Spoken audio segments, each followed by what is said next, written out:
Good afternoon, Gen X. How are you?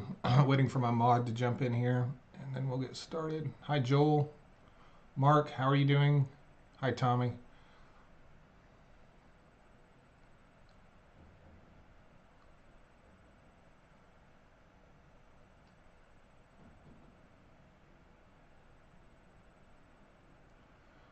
Hi from Greece. 80% of LNG in Greece is coming from the USA. That sounds about right. Another bad day for the market. I didn't see that. Hi, Blue Jean. How are you?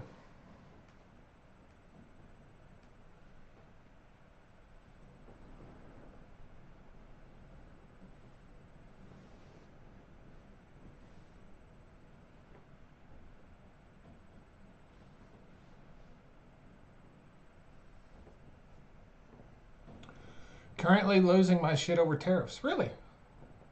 Hi, Jules. Welcome to the live.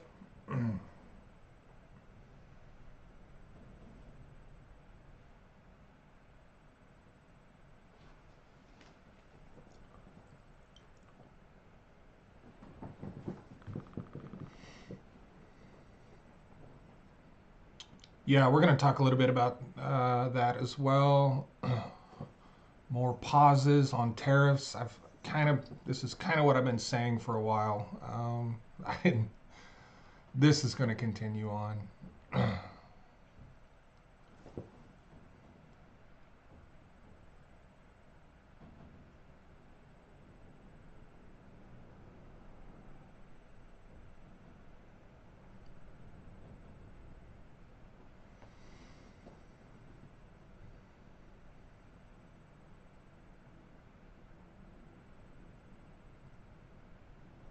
It's a big shit show. Hello, Julie. Welcome to the live. About to get started here just a second. Waiting on Jill.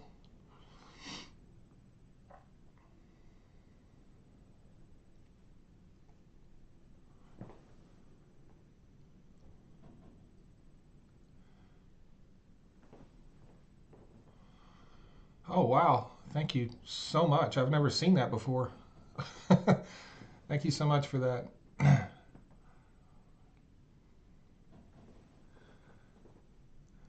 Have fun today, Jedi. Going to the museum.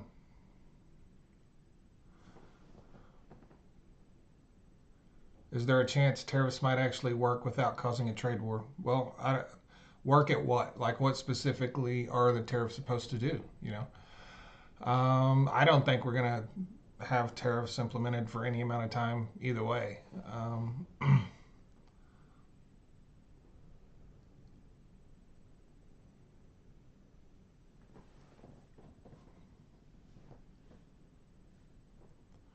Thank you, OG. I'm a little late. You're That's fine. How you doing?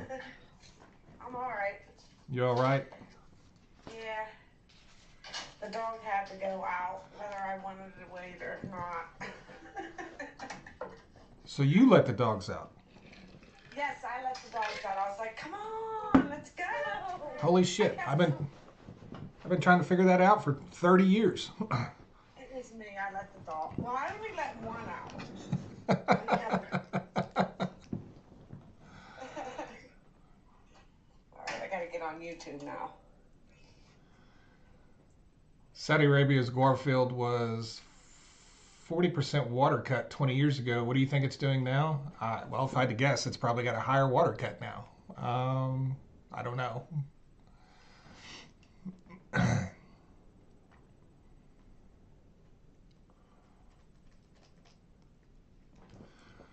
So we're going to go ahead and get started. A little bit of energy news today. Uh, Last time I looked at oil, it was flat. Sometimes it's up, sometimes it's down. About 66.40 a barrel. So oil hadn't moved much today. Gasoline prices are up slightly to a 3.11, about a half a penny. They're going to continue to rise. Uh, Natural gas, $4.30 an MCF. We had our EIA natural gas storage report came out today. 80 billion cubic feet draw. A little bit less than what they expected, but it's been pretty mild weather.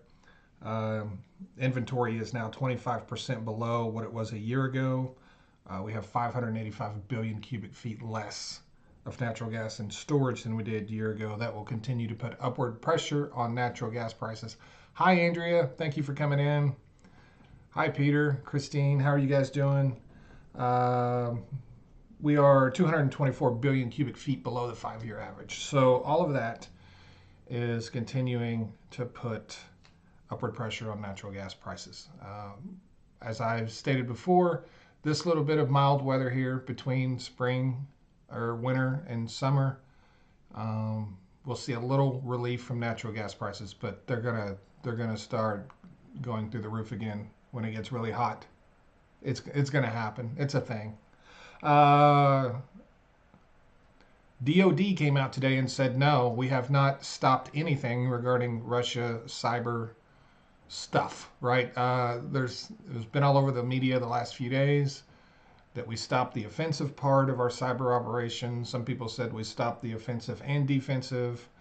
A lot of conflicting stories in the media the last few days. DOD comes out and says, no, none of that's true. That's not a thing. So, and then after Donald Trump gave the auto manufacturers, U.S. auto manufacturers, an exemption yesterday for 1 month on Canadian tariffs, when they said it's devastating to our business, who would have thought? Uh, Today he grants Mexico a full 1 month exemption on the tariffs. I've been telling you guys for a while, like this is not a thing that's gonna stick, or if it does, it won't be very long. So Mexico's got another month. I like the way they come out and say, well, it's just the stuff in the USMCA. Yeah, that's pretty much everything, dude. That's pretty much everything. What do you mean just the stuff in the, got to save face, even if a little bit, right? So another month exemption for Mexico. Um, I think it's pretty clear to everyone at this point that the tariffs are just a big game, right? Just a big game. They've always been a big game. They continue to be a big game. Everyone on social media talking about how wonderful tariffs are going to be for our economy. I can only assume are going to be so pissed off when they're not fully implemented, because they have been defending these things to the death for the last couple of weeks, right? They're not going to be happy. Yeah, they will never criticize, trust me.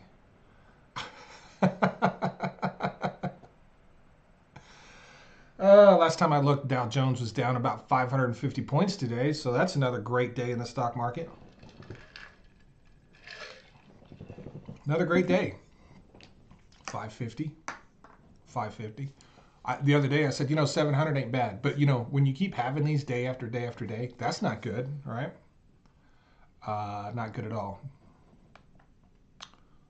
I wanted to show you guys something. This is I didn't get a very good picture here. Let me see it. I'm try to blow this thing up.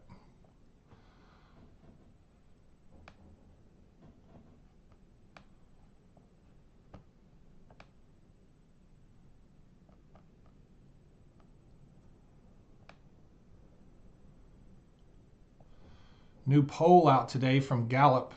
Americans' trust in the media is at an all-time low.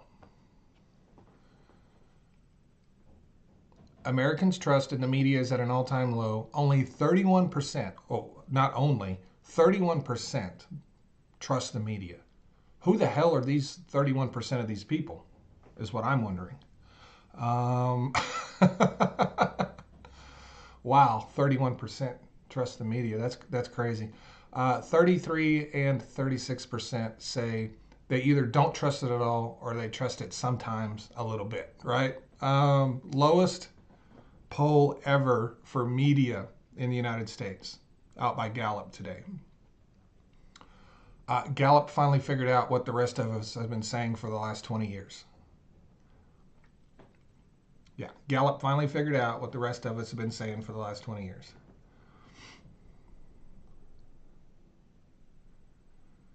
That is correct. Thank you, G-Man. Thank you, Dana.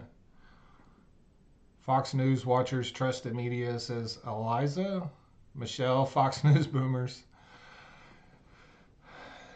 Media is a joke. So when they did that poll, did they do it as the fact of because the right wing, right, trust Fox News, Newsmax, so they do trust the media. They just don't trust the true media, right? Like the ones that would speak the truth, they would never trust that. But they do trust the media because they trust Fox News and Newsmax and OAN. Yeah, I didn't see the data on the size of the sample of the poll or who they polled. Um, but I personally have never had anyone in my life tell me they trust the media. So it's whoever they asked, it's people I don't hang with.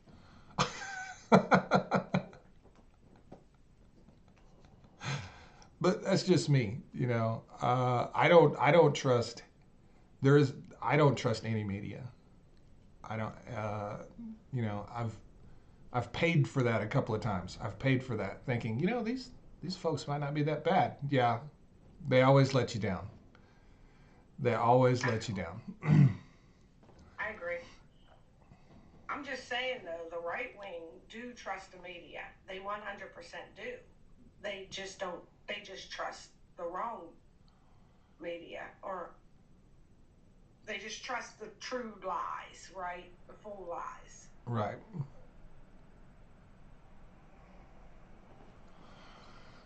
Yeah, Honda did make a statement that they don't know anything about opening a new plant in the United States, as Donald Trump claimed.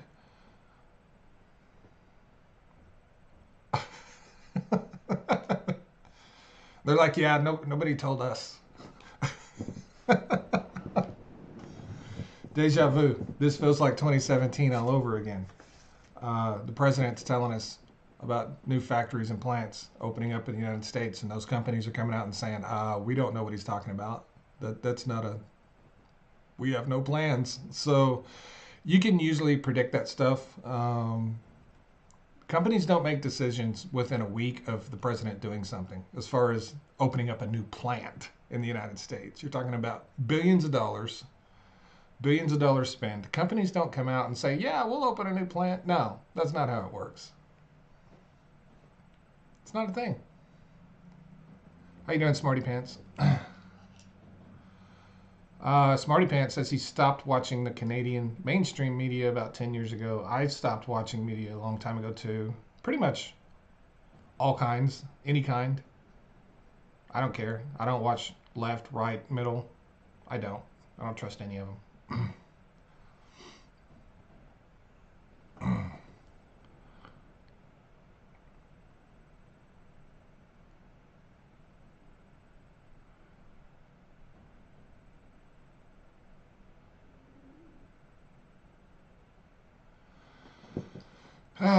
Asked the question, how much money did Fox News pay for lying about the election? I don't remember. Wasn't it like $785 billion or something like that? I don't. It was a lot. It was a lot.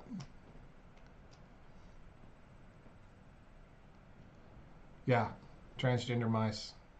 The ridiculousness of the claims, right?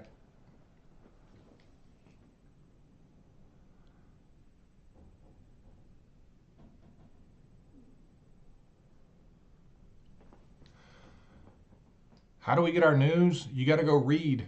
You got to go read, and so you know, uh, I will catch the news girl or something. They'll say something about some piece of legislation or some bill. I'll go find the bill. I'll go find the bill and read it myself. I don't need someone to read stuff for me. I can read. I can read. Um, but I go look myself. I basically have sort of become my own journalist. If I want to know about something, I might hear from the media what's happening, but as far as the details of what's happening, I go find that myself. Even if I think I believe whatever I'm being told, I'll still go look myself. So, shouldn't have to do that, but you kind of do these days. You kind of do.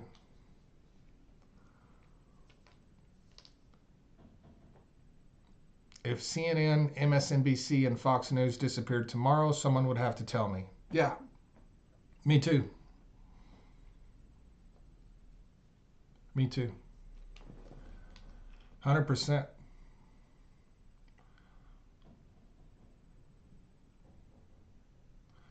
And, I do prefer independent journalists to give me just enough information to go find the rest myself. But even a lot of the independent journalists these days are just terrible. They're literally just reading whatever is on MSNBC's website and calling themselves a journalist. That's not a journalist. You're a reporter reading what mainstream media or right wing media has already put out, right? Um, but the thing about, you know, if I come on here and I tell you something that is inaccurate, you know that I will come on here and say that was wrong, right? You also know that that is unbelievably rare for me to say something inaccurate because I check everything 7 times, right? You're not going to get that from a big media outlet. They can come out and just blurt out random shit all day. They're never going to come out and say, "Oh, we messed up here." Not exactly true. They're not going to do that. It's not a thing. Get your media and news locally or with independent people, just like you should be shopping, right? I shop locally. That way, I know I can go deal with the person I bought it from instead of dealing with some corporation like Walmart. If I go to this little store downtown and buy something and it's not any good, I can take it back and have a conversation with the person that sold it to me. You can't do that at Target. I mean, you can, but what are the results going to be? Might be good, might be bad, but I just prefer dealing with people, right?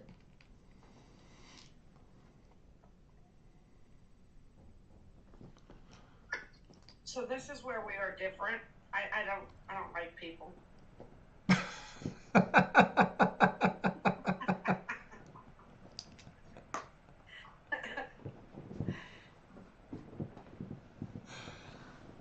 Oh,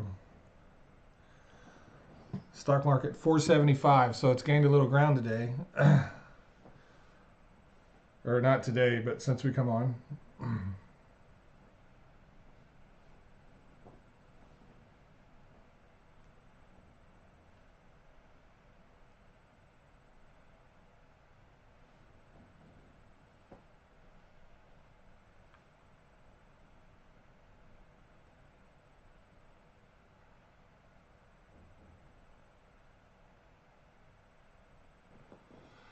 Okay, I want to address this comment here.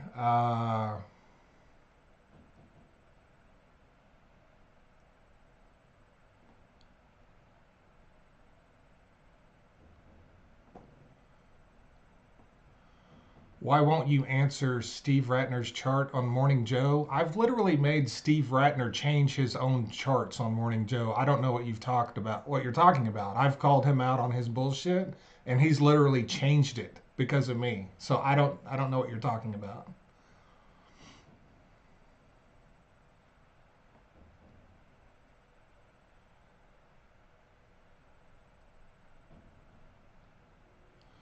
Gypsy says Honda is moving to Indiana. Why did you lie? Right here, Donald Trump claimed that Honda was building a new plant in Indiana.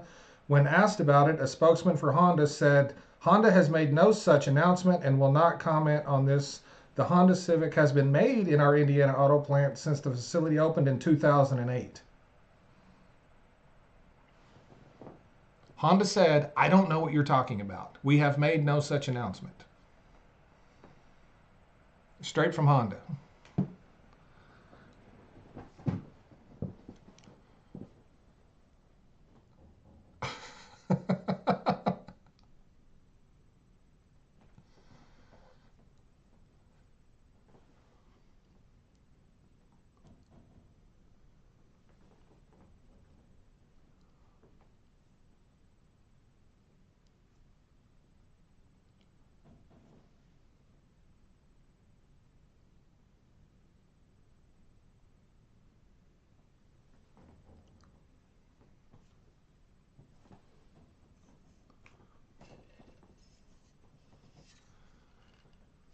All right, I guess we can roll into our Q&A part.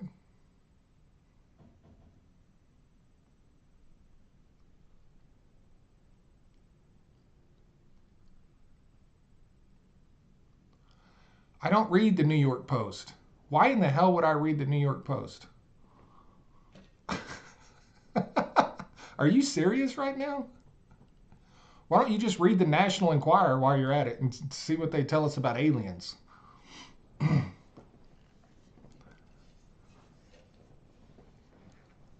How many factories and plants have we been told over the years was going to be opened by Donald Trump? And the companies were like, I don't know what the fuck he's talking about. How many times has that happened? How many times does that have to happen before you realize, you know what? Maybe that's not a thing.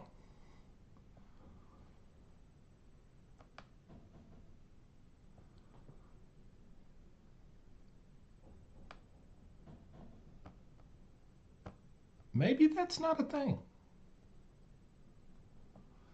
I'll believe Honda's opening a new plant in Indiana when Honda says they are. How about that?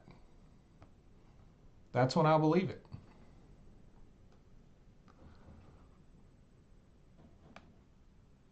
So we have a revision to the Atlanta Fed's GDP. We've been talking about this a little bit here.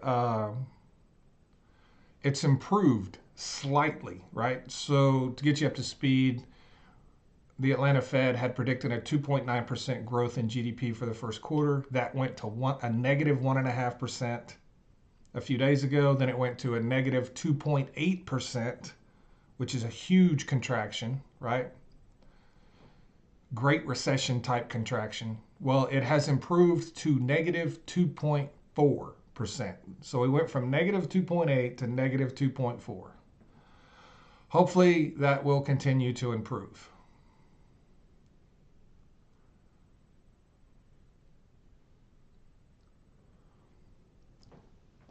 Hopefully that will continue to improve.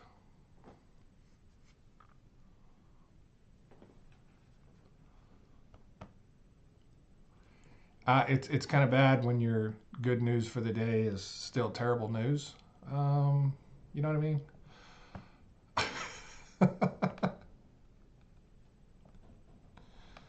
Yeah, that kind of sucks.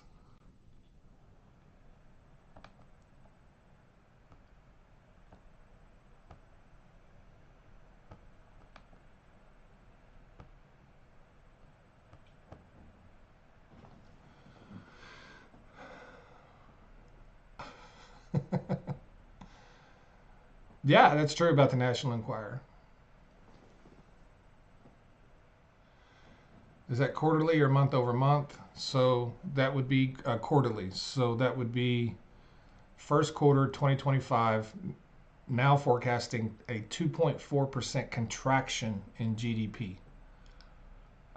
If I remember correctly, we had 2.3% growth in the fourth quarter of 24. So that would be like a 4.7% contraction quarter over quarter. I don't remember what first quarter 2024 was for year over year. Trump has now paused tariffs on Canada. Christine says in the comments section, Trump has now paused tariffs on Canada.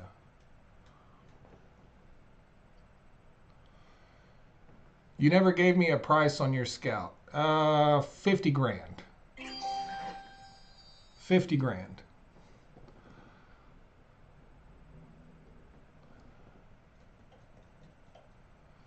Xander on TikTok says it's just cars.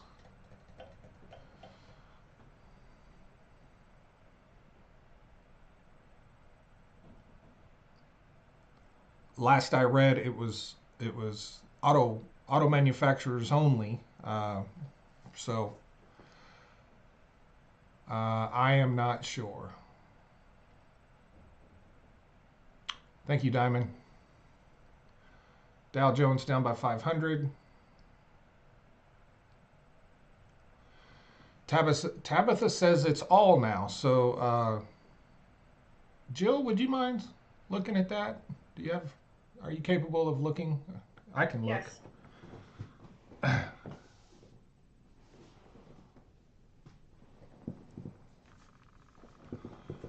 Why are we living through this every 30 days? Because it's a crock of shit. That's why we're living through it every 30 days. It's not real. We're literally living 2017 all over again. Um, it's all a game. We're in a TV show. We are all participants in Donald Trump's new reality TV show.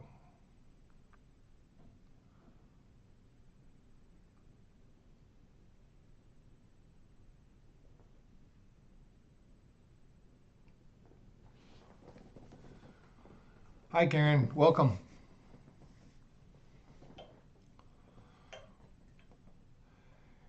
James says Canada is not laying off. I don't expect Canada to lay off either. I really don't.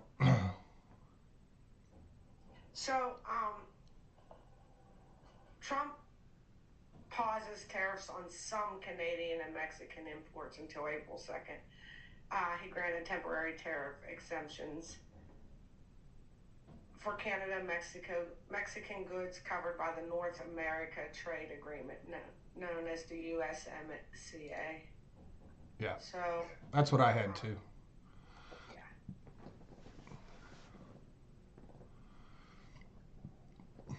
We are a few days away from Brondo commercials. I don't know what a Brondo commercial is.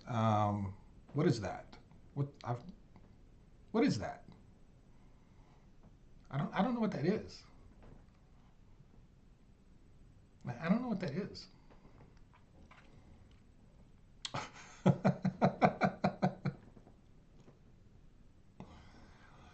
Well, listen, I think Canada, a lot of people saying Canada's not going to back down. Why would they back down? They know this is all a crock of shit. They know. They're just playing along, but, they know this is bullshit. I don't think they should back down. No, they're not going to back down. They know this is a game, you know. Right. They know just like I know, right? I mean, hell, they lead countries. I mean, these people. Well, I almost said they can't be stupid, but I mean, we have a stupid leader. But I'm just saying, they know it's a game. Everyone can't be as stupid as Trump. But just say it like that.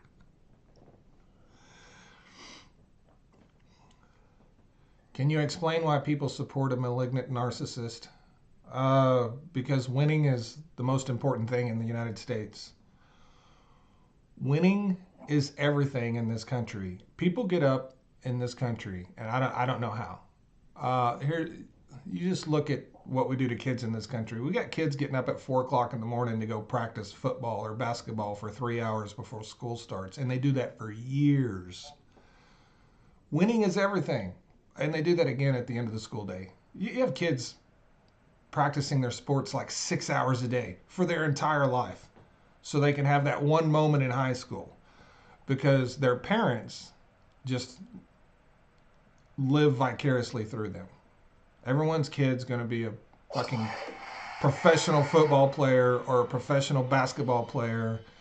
Uh, it's all about winning. That's what this whole and then they can't figure out why the kids quit and get burnt out their senior year in high school. And the parents are like, I've spent years and tens of thousands of dollars training you. And they're like, yeah, I'm fucking tired. I'm done. I'm out.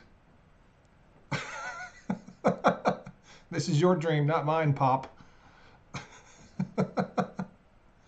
It's the winning thing has eaten up our whole culture. It's yeah. Yakety says competitive and one upper culture. That's exactly right.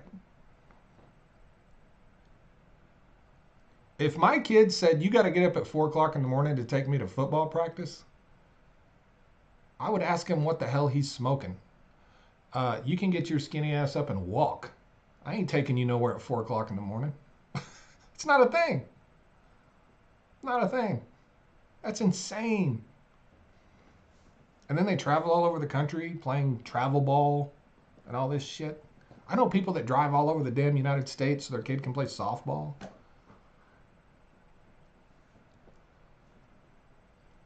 Oh, well, they're going to get a scholarship. Yeah, you're going to need a big scholarship to pay for all the money you spent driving all over the United States. Um, Here's a crazy idea. If you want to get up early for school to do something productive, get up early and study. Get up early and read so we don't live in a country full of dumbasses that think kids are having sex changes in school. Let's try that for a year. Let's just try that for a year. You know, read, do a little math, maybe some multiplication tables.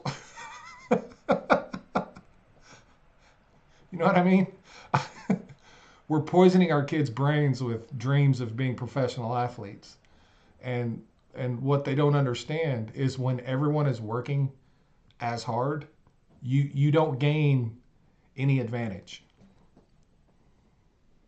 All that work only helps if other people are working less than you. And now that it's become a competition with the parents, don't matter. Don't matter.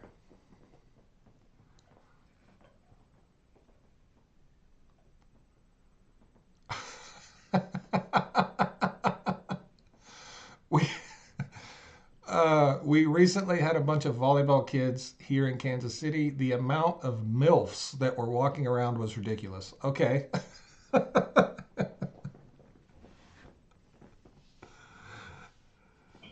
Oh my God. I read that and was cracking up. All right.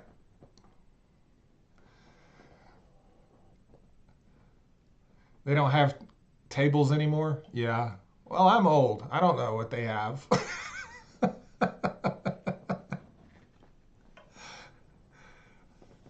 You mean they're not using an abacus anymore? Is that not a thing? Are you serious right now?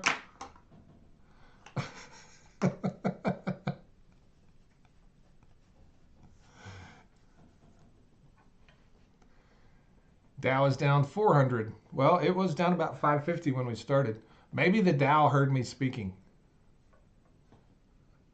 Jill, maybe the Dow heard me speaking. And they were like, oh, it's not Donald Trump. It might have. It might have been.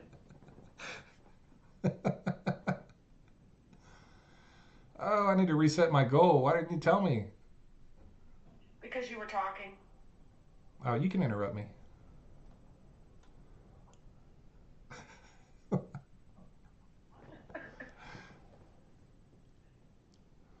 Should we all sell our stocks now? You probably should have sold them a couple of weeks ago, like Smarty Pants did. I would hold on to them. Thank you, Crystal. Thank you so much.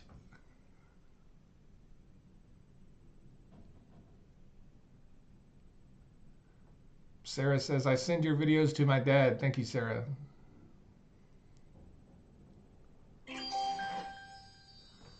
Let's talk about your chalk video. I did a chalk video? I don't remember a chalk video. You remember that, Jill? A chalk video? No.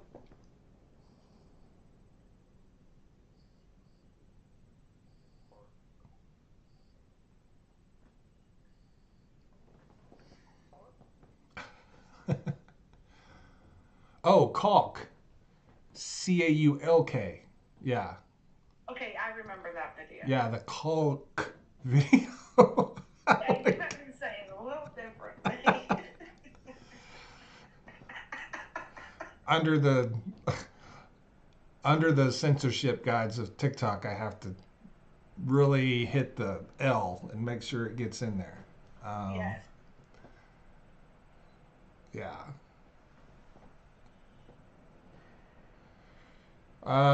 Trump just delayed Canada's tariffs. Uh, Thank you, Sammy. I appreciate your support. Yeah, that was a pretty good video, I guess. I guess. I don't know. It was somewhat humorous.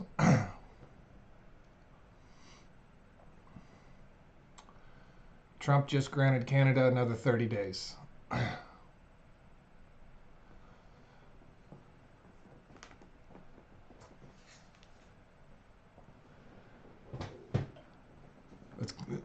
it's kind of what I've been saying, right, Jill? I've been saying like this is not really a thing that's we need to worry about. Yes.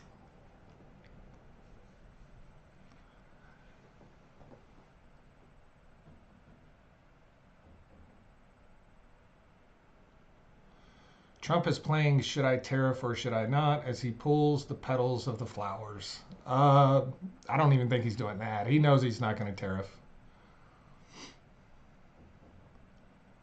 This is our second, isn't this our second 30-day extension? I would think if the tariffs were so great for our economy, we would want to get them going really quickly and not continue to put them off and put them off and put them off.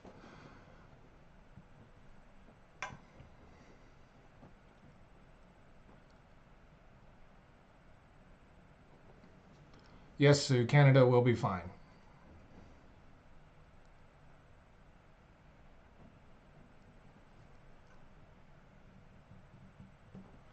Is he bluffing? Well, he was bluffing in 2017 when we went through all this in 2017. So is he? I don't know if he's bluffing or if he's just trying to stay in the news cycle. I don't know. Doesn't really matter.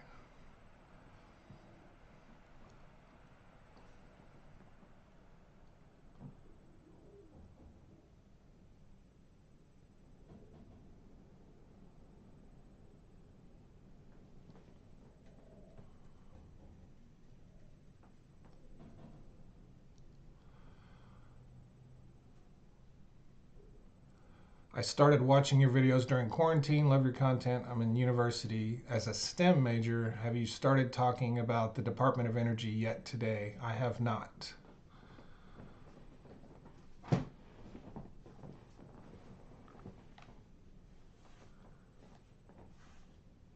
Thought it was all caught up on the news today.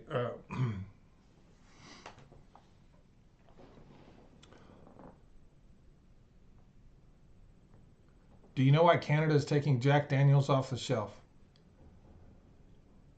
Well, they didn't they put uh, a ban on American liquor?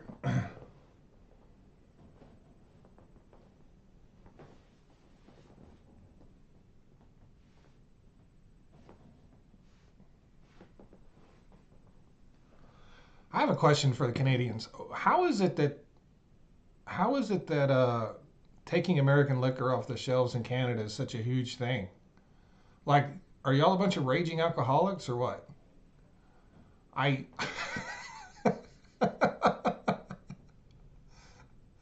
like how much do y'all drink that's such a huge thing?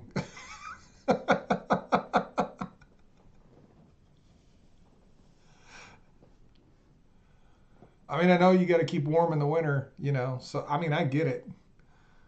But man, I won't drink Jack Daniels. I won't touch that stuff. That's nasty. No, it's not. Well, what do you mean it's not? Well, if you have a Jack and Coke, it's pretty good. Yeah, but I mean, if you're going to spend money to buy whiskey, why wouldn't you just buy something that's good, like better? Buying Jack Daniels is like buying. I mean, you might as well buy the worst thing they got if you're going to buy Jack Daniels. It's it's Okay, it's not that we much just different. we cannot be friends. We can't be friends.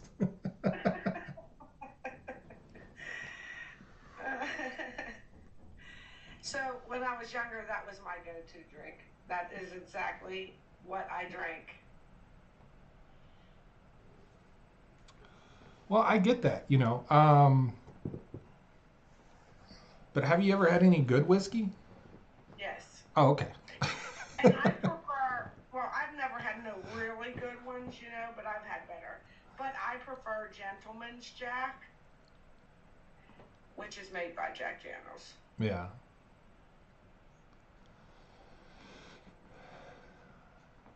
Yeah, I used to drink, whiskey and Coke. Never really Jack Daniels though. I mean, if I'm gonna spend the money on whiskey, then I'll spend an extra few bucks for better. But uh, what's really good as well is mixing it with 7 Up is really good.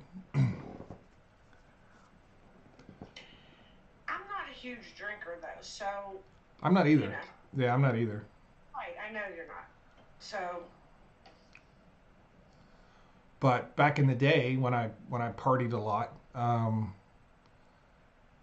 I found that mixing my whiskey with 7 Up, I didn't have as bad of a hangover. Um, my stomach felt better, like I handled it better. I think it's all the syrup in Coke. Um, 7 Up's just lighter, and it tastes right. good. It tastes good too.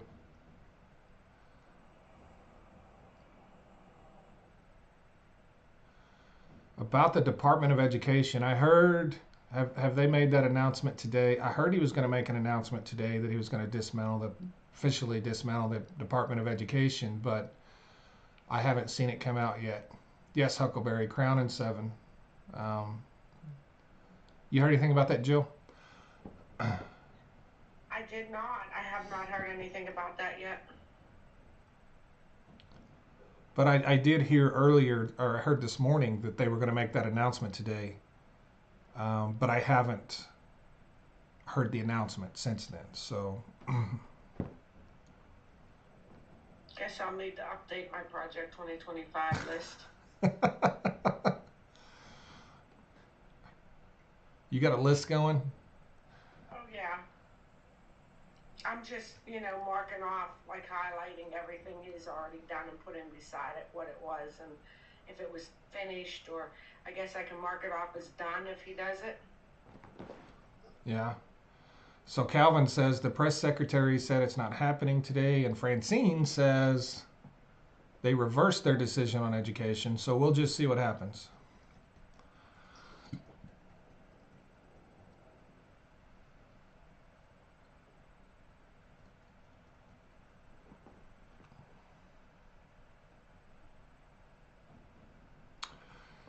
The president cannot dismantle a department, only Congress can. That is true, Andrea, and you know that, and I know that, and Jill knows that, and Yep. Vicky here on TikTok knows that. But you know who doesn't know that? The president of the United States. He doesn't know that. And this would be the second time that he did an executive order for that because it's already marked on the Project 2025 paper that I made that said executive order. So this would be the second executive order that he tried to do.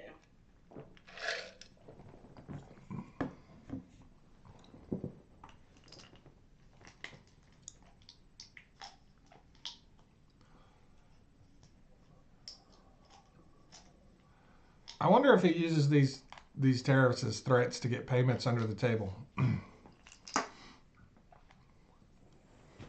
Huh. So the auto manufacturers, had a meeting with him yesterday in the White House, and he come out of that and said no tariffs.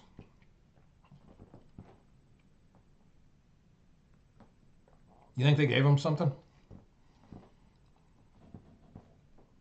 Uh, I I mean, don't know. I don't know if they would give him something, but I know he would take it if they tried. Well, it makes the stock market, go up, down, up, down. Yeah. So, sell and buy, sell and buy. Yeah.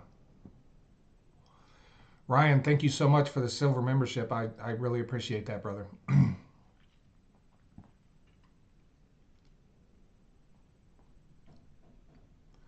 Did they have bags of money? I doubt it. I doubt it. That's not how those things work. How those things work is, they walk into the White House and, they ask for a favor, they get it. And then the way that transaction proceeds from there is through multiple mediaries. So they will hire someone close to Donald Trump who will to do some speech or some random bullshit that they probably never do. They compensate that person a few $1 million, and then that money gets laundered from there through someone else. It ends up in the pockets of Donald Trump. They don't walk into the White House with bags of money. They have processes for that. I'm not saying it happened. I'm just saying it's possible. Why is it when a company goes to Donald Trump and says these tariffs are going to devastate us, they're immediately overturned? When everyone else in the country is telling him that doesn't have anything to offer him, nothing happens. But when someone shows up that has something to offer him, instantly they're gone. I'm just saying it's a red flag. I'm not saying it's happening, but it's certainly a red flag. Yeah, exactly. Maybe Melania will be making a speech to, you know, Ford Motor Company in a month, and everyone will have forgotten all about this. But maybe that's 300 or 500 grand in her pocket. That's that's how this stuff works. That's where the real corruption in government is, right there. It's not with the USAID. It's not with Health and Human Services. That's where the corruption is, right there.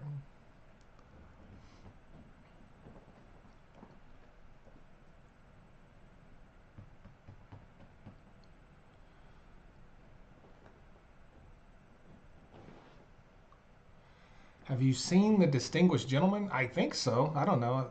Isn't that a bit of an older movie? I've probably seen it. My memory don't work the way it used to. Um,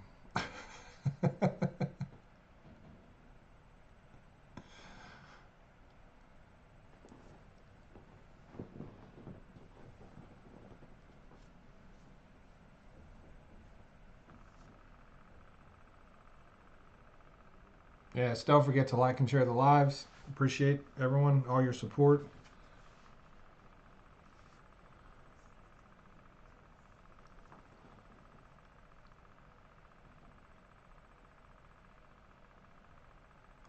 Thank you, Jake. Thank you very much. Yeah, that's a nice auto manufacturing business you got. Be a shame if tariffs bankrupted it.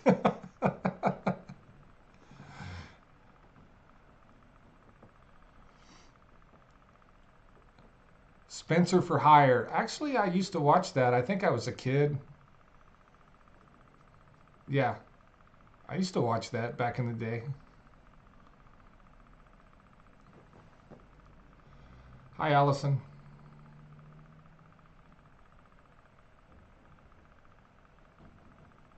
Hi, Cannon's Fodder. How are you?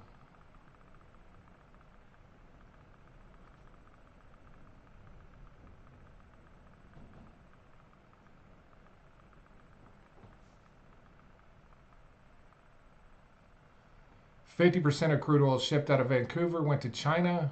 Trans Mountain Expansion Twin can supply more. And they're about to increase those shipments out of Vancouver by 30%. They're about to increase those by 30%. So, because they're going to start loading tankers at night, which they can't do right now. Francine says, I love Cannon's Fodder. Yeah, I've followed Cannon's Fodder for quite a while. I follow a lot of teachers. I like hearing what teachers have to say. I follow a lot of teachers.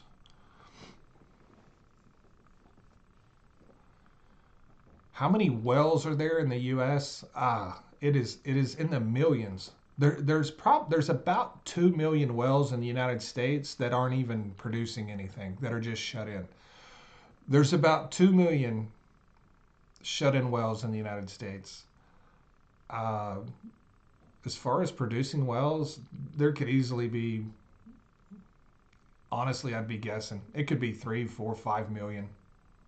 I can dig into that and see if I can find how many. Hell, we've probably forgotten about 1 million wells in this country. We've drilled so many wells over the last 100 and something years. Yeah, it's a huge number. It's a lot more than you probably think. But about 2 million that are just shut in, sitting. There's about 2 million that are just shut in.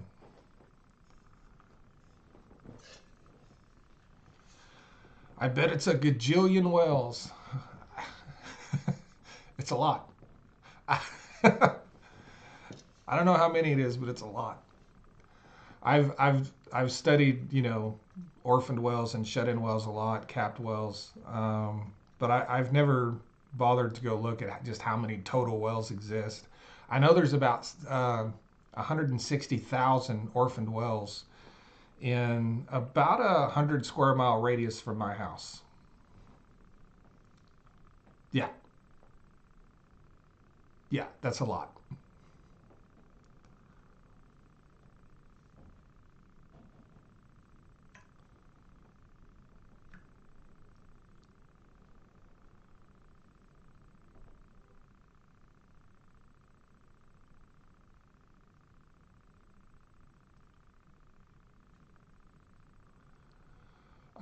Pump jacks increase pressure. Can you do a quick talk about what they do? They don't really increase pressure because the pressure you're seeing on a pump jack is isolated between the production tubing and the reservoir. So, it's very difficult. Increasing reservoir pressure is nearly impossible unless you're injecting some type of gas into it. But it's basically a pump, it's a pump jack with a manual pump, just like a bicycle pump, just like an air pump. Um, and when it's on the upstroke, it's filling the barrel and everything with reservoir fluids. Most of that is water and some oil. And then on the downstroke, uh, there's a seat on the bottom that seats on a cage, traps all of that in there. And on the downstroke, it's pumped out of the top. It works just like any manual, pump. Um, what a lot of people don't know about pump jacks, though, is the amount of oil that is produced on each stroke is extremely small. I calculated on a well I was working on one time, and it was about 0.05 gallons per stroke. Uh, but those pump jacks, 4 or 5 million rotations up and down on average before they have a failure. 4 or 5 million times, if it's installed properly. If you do a really good job, you can get 7 million cycles out of it. If you do a really good job, the deeper pump is set, the shorter life cycle for maintenance. The shallower, the longer it'll run. It's because you have different types of forces at different depths and different pressures. But any pressure created by a pump jack is actually created by a Baird valve that's on the flow line that restricts the flow from the well. So you do build up, 100 pounds of pressure or whatever on the production string, but that pressure does not exist in the reservoir. That's just artificial pressure that's created it's like a choke. We call it a Baird valve. It's just artificial pressure that's created there at the surface. Does a pump jack even pump enough oil to pay for itself? Yeah. Oh, for sure. Yeah.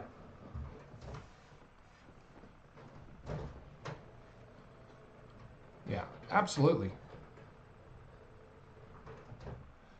If it's, they also run on timers.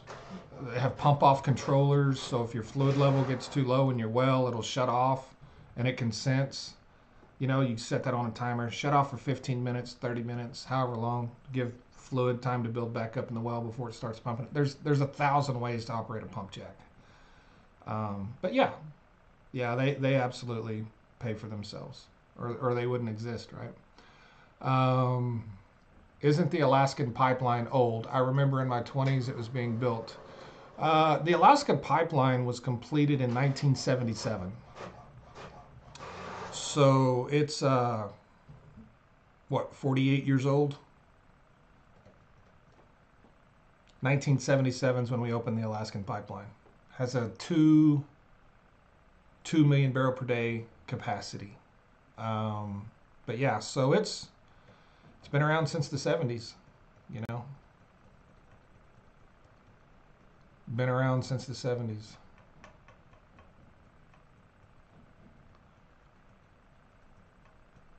It's fairly old, but when you're gauging the age of something like the Alaskan pipeline, what you have to look at is how much stress have you put that under over those 48 years, right? How hard has it had to work? How much oil have you pushed through it?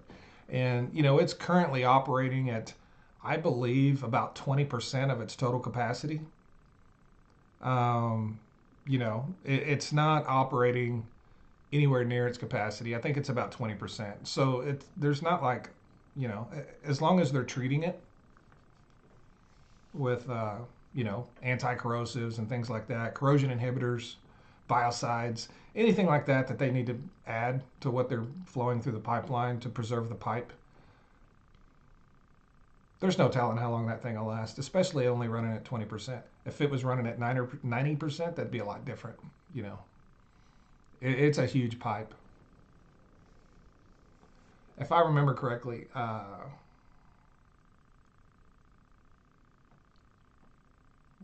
I got to do a puzzle. Yeah, cathodic protection. If I could be wrong, I think it's 48 inch. I'm not sure, but for some reason I'm thinking it's 48 inch. But you watched the movie Armageddon and it made you think of me. Wow, what?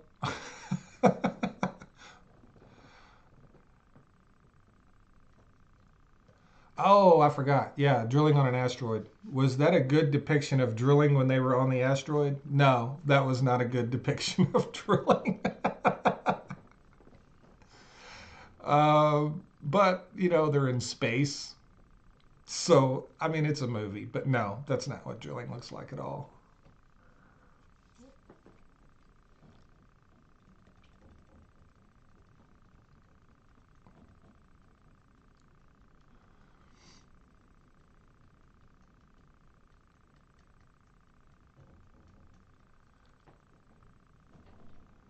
And look, yeah, Billy Bob.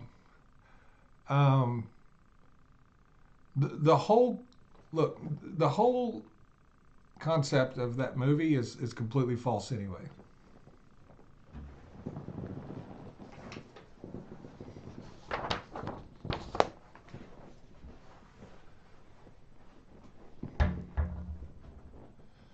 So we've actually moved an asteroid. Are you aware of that? That the United States moved an asteroid? All you have to do is move it off course a little bit. Like if you can change the direction of that thing, even by an inch, when it goes that, if you move it by an inch that way, the direction, by the time it travels another 200,000 miles or whatever to the Earth, it's it's fucking 50,000 miles away, right?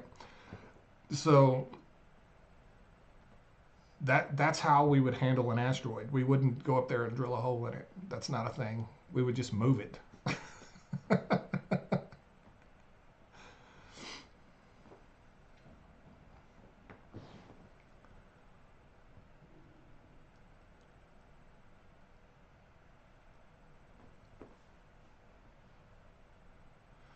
I wish you could go and find Miss Very Blessed on TikTok and maybe educate them. I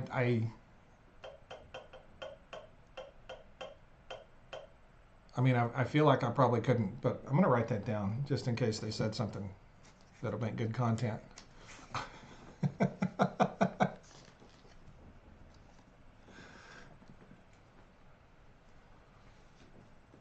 Miss Very Blessed. Oh, that's great.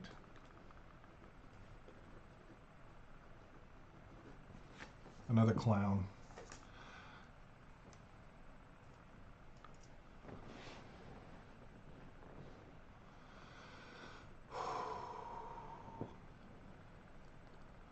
Lorianne, you're having back surgery. Um, Sorry to hear that.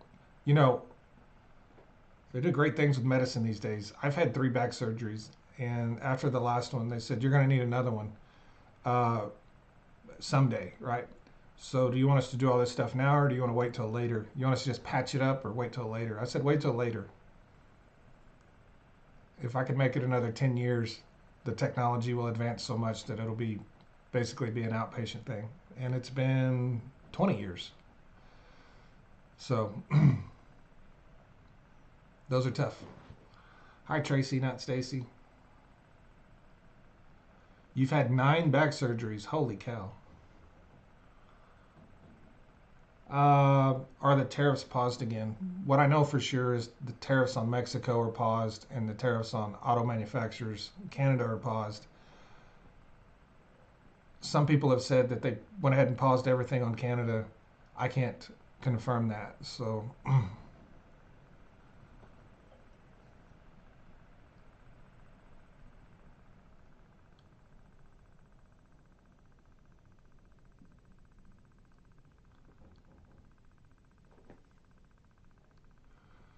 Amy says paused on Canada.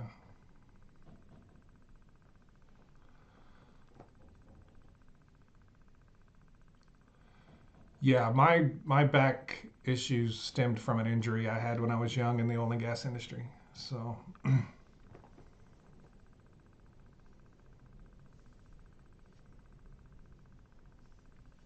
I hope it all works out well for you, Lorianne. I'm confident it will.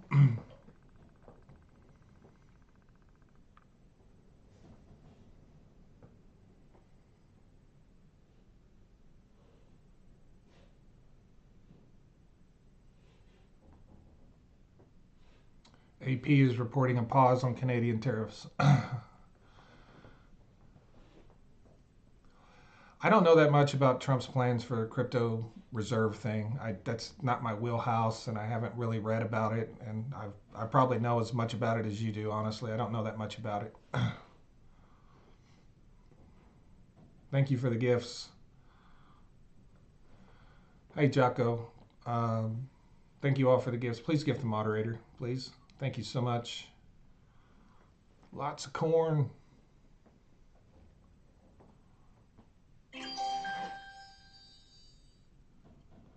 Mary has the best back doctor in the world.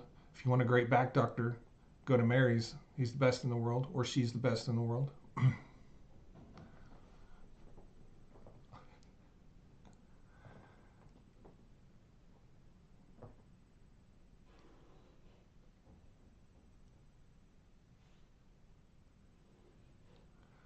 Greg says pause tariffs on all products outside the USMCA for Canada as well. Not sure what that means. Um,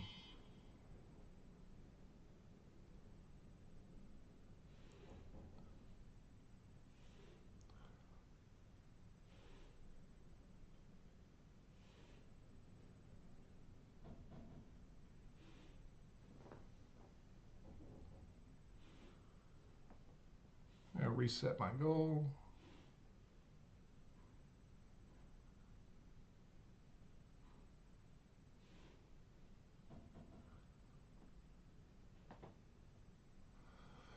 So I've had a lot of people ask me about my Daniel Smith video. Daria just asked me about it again because I said she basically gave Donald Trump everything he wanted. That's because that's exactly what she did. She shrouded she shrouded a statement um, that was meant to look like she was being tough on Donald Trump by saying, "I'm going to give you whatever you want." Right?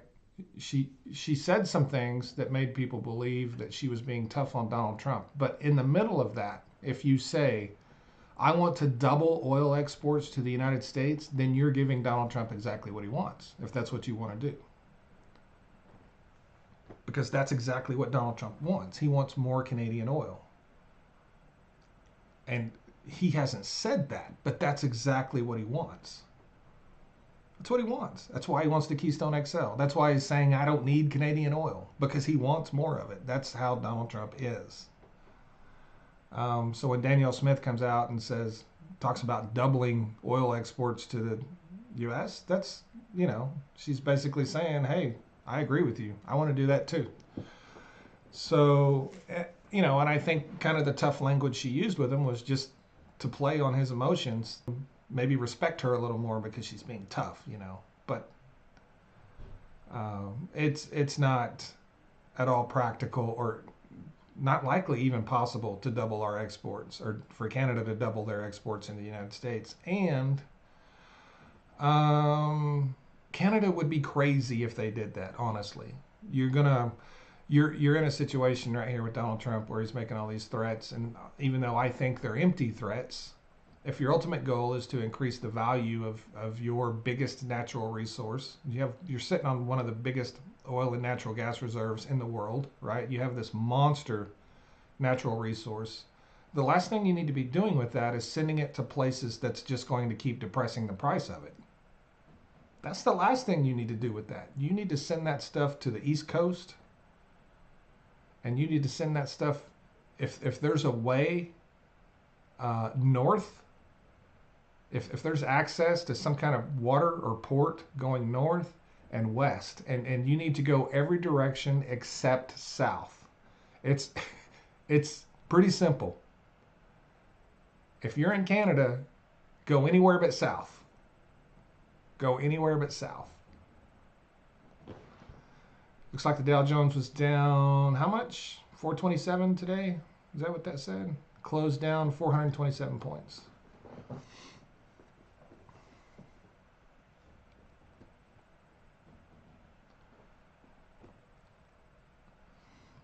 And look, you can't take a lot of what these politicians say too seriously, though. You know what I mean?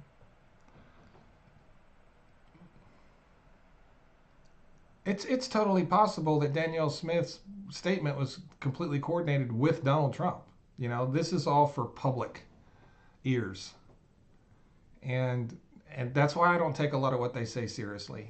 Politicians come out, they say crazy shit, they get everyone riled up, but there's always something else happening in the background. There's always something deeper that we're not seeing. So, um, Smarty Pants says the Dow is up in afternoon trading, after hours trading.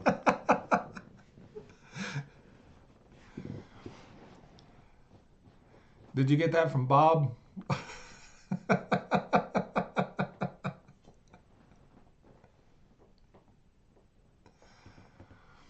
Zombie says she's trying to undermine Ottawa. I mean, I don't know. Maybe so. There's always other forces in play, right? Whenever a politician's speaking, there's always other things happening in the background that we don't know about. So,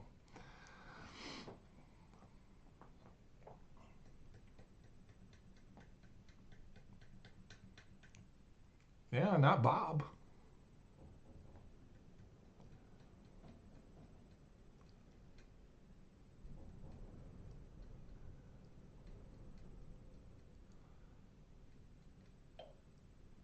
I don't know where Bob's been, man. Bob doesn't like me very much, I don't think, and maybe that's why he's not coming around. How much of the petroleum products that we use in the United States comes from Canadian oil? Um,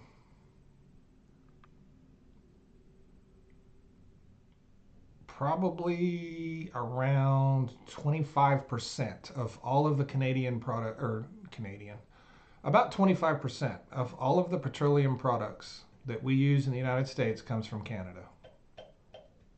About 25%.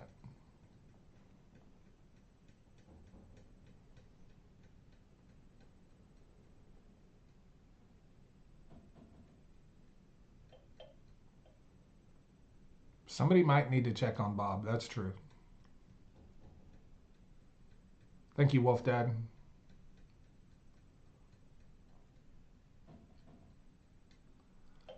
Sue Evans, per AP, imports from Canada that comply with the trade deal would also avoid the 25% tariffs for a month, while the potash that U.S. farmers import from Canada would be tariffed at 10%.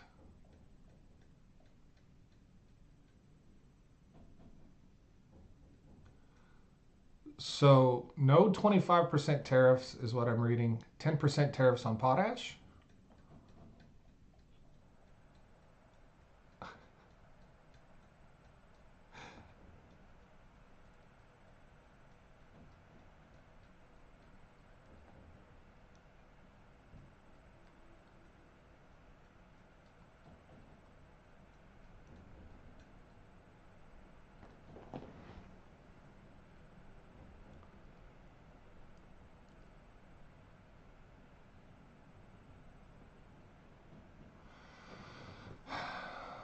Dog Lover says, so realistically, then you really don't need Canadian oil. It could be easily replaced. It could easily be replaced, but you don't want 25% of your energy products, right? Your petroleum based energy products coming from your enemies, right? And that would be the thing. We keep having conversations about need. It's there's a much bigger picture than just need or profit, and it's who your trading partners are, who you're doing business with.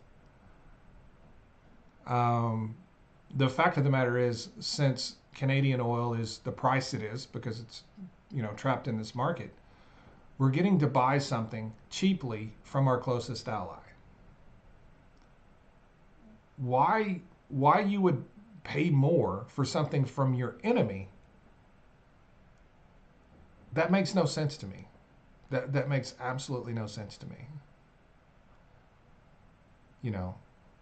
So every time someone says, "Well, you don't need it,"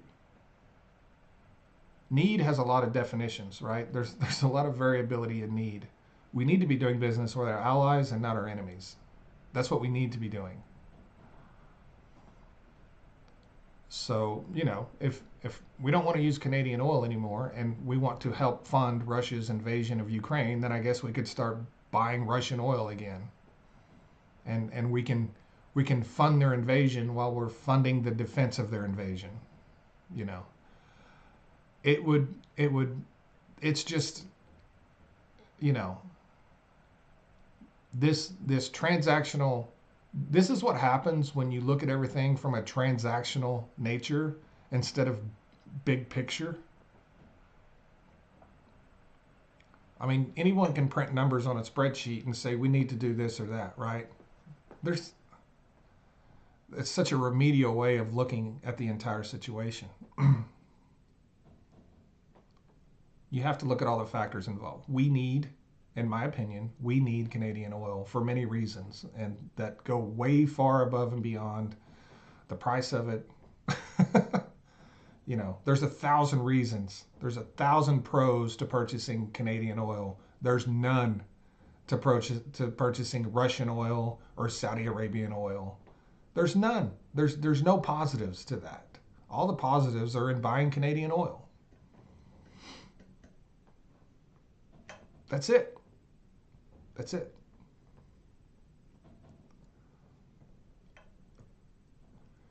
And all of the people who post all the memes about American oil on American soil are ready to ditch Canada and go buy Russian oil because that's how firmly their heads are crammed right up their sphincters. Smarty Pants, I went to a store today. I didn't have my phone with me, but I went into my local convenience store this morning and I told the girl at the register, I said, I'm allowing you to sell this to me. I'm allowing you to sell me this sausage and egg biscuit. And I would appreciate some gratitude. No, you didn't. Hey, I'm tight with those people. I go there every morning. They know me. I know them. She laughed her ass off. She thought it was great. Matt. What? Nothing. They know me. Like, they know me. They know I joke around, right?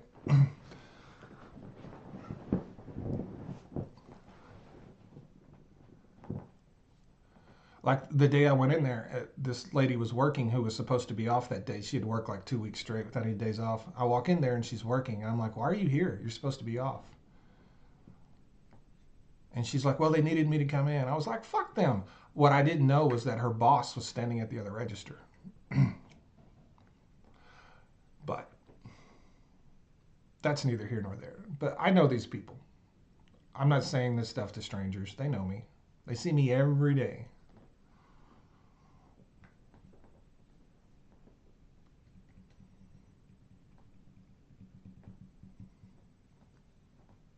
That's why I go to that store. If they're running out of something, like, because I buy the same thing every day. If they're about to run out of it, they'll go get it and they'll hide it in the back because they know I'm coming to get it.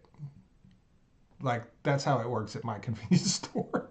That's works at ours too, the 7-Eleven down the road that my husband goes to. Yeah. He walks in there and they already are grabbing everything that's behind the shelf for him. Yes. Yeah, they do that because I go in there every 7 days a week, not just work days. I go in there 7 days a week, Yep, he does too. and so they, we know each other. They do that for me. So yeah, I joke around with them all the time.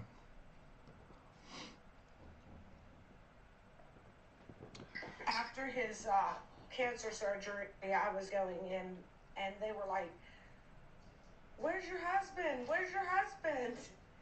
So yeah, that's the same thing. They wanted to know where he was, and I'm like, "He can't come in right now."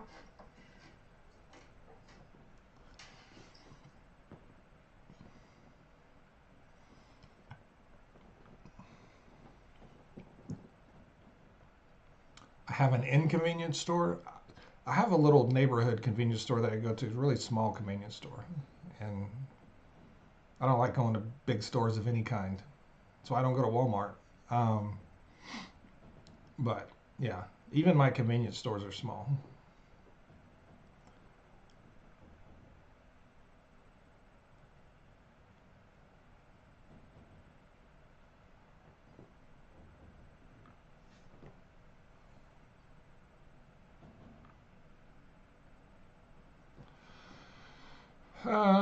Leanne wants to know. Leanne has a Canadian flag. I don't know if that means you're Canadian. Are you in Oklahoma? What is the atmosphere like with regard to Donald Trump? The same or worse? I would say it's worse. Over the last couple of weeks, our governor's come out and rejected some of Trump's ideas after being a big supporter, which I appreciate him doing that. Of course, our education secretary is still a psychopath. But yeah, there's a little bit of pushback in my state against Donald Trump. Not a lot, not a lot, but there's a little bit. So anytime, and this kind of deal, anytime you get a little bit, that feels like a lot. So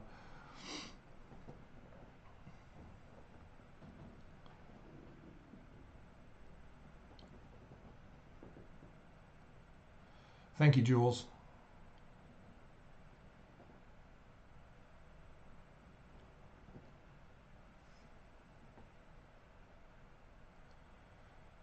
Farmers, yeah, but yeah, farmers are pushing back, but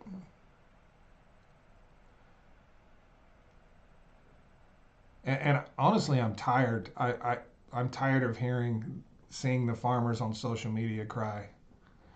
Um, I I don't respond to them anymore.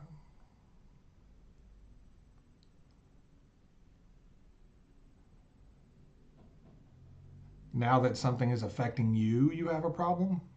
It just how dare you vote your conscience when you go to the polls and just throw a fit when something affects you and you only because you're completely incapable of thinking about society because you're so wrapped up in yourself. You know, I don't care. I don't care if you're losing your farm. I don't. Not. I don't give a shit. I don't care.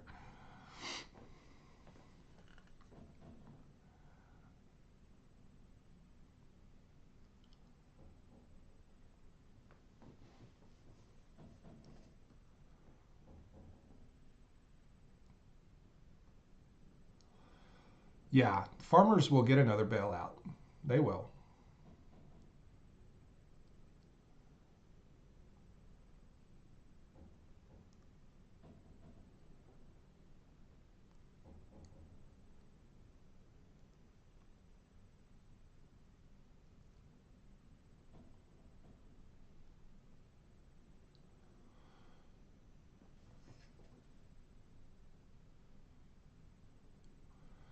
Southern strategy cultural wars. They voted on race, so Trump stole their USAID. And the Supreme Court. I don't know if you guys noticed, but Amy Coney Barrett is now the Republicans' focus of on hating people is now pointed directly at Amy Coney Barrett, which is strange because she voted against Donald Trump on the USAID thing. And if that funding continues, that'll help a lot of farmers because the USAID buys like I think a couple of $1 billion a year from farmers, wheat, different things like that, sends it around the world. Um, and the Republicans are outraged at Amy Coney Barrett, saying she's a DEI hire. But interestingly enough, they haven't said a word about Chief Justice Roberts, who is a man who also voted with Amy Coney Barrett. Not a word about him. They're all attacking the woman who voted against Trump. There's not a peep about the man that voted against Trump.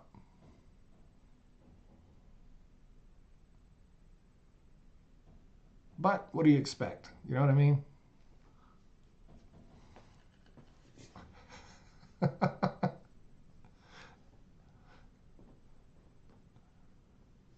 Typical. Very typical.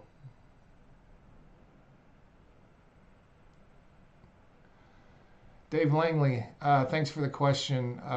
Can American refineries handle light sweet crude? Yes, they can. Absolutely. It is a myth that we can't refine our own oil. Um, we can. We refine over 9 million barrels a day of our light sweet crude. We typically blend it with some heavy, um, either conventional oil from the Gulf of Mexico or some Canadian oil. But yeah, we can refine our light sweet crude.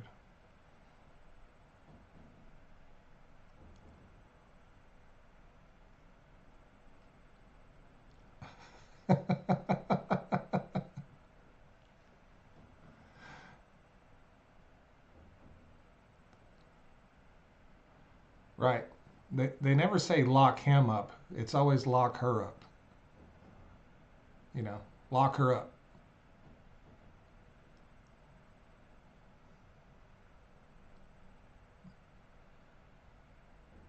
You ever heard Donald Trump say lock him up? I never did. It's always her. I guess guys don't commit crimes. And if they do, it's okay.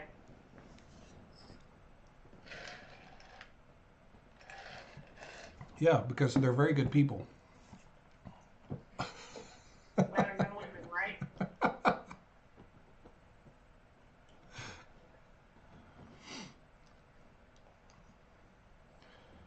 If Trump crashes the economy, will gas prices still go up?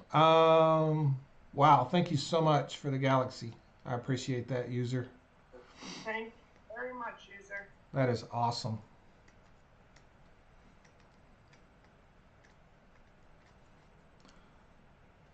Um, well, it depends on the severity of the crash. If what gas prices are going to do. Sometimes we have crashes where it doesn't really have much of an impact on our energy because demand remains somewhat high in other countries around the world, right? So it really depends. What we do know, oil has to fall further now than it used to bring gas prices down. It just does because we can export a lot more gas than we used to. We don't have the refining capacity we had in 2018, 2019. So it really depends on the type of crash and the severity of the crash and how long it lasts. It really does. Today, oil today is, I don't know, $7 cheaper than it was a week ago, but gas is more expensive. A lot of factors come into play there. I expect if oil stays in a range where it is right now, gas prices are definitely going to rise. You know,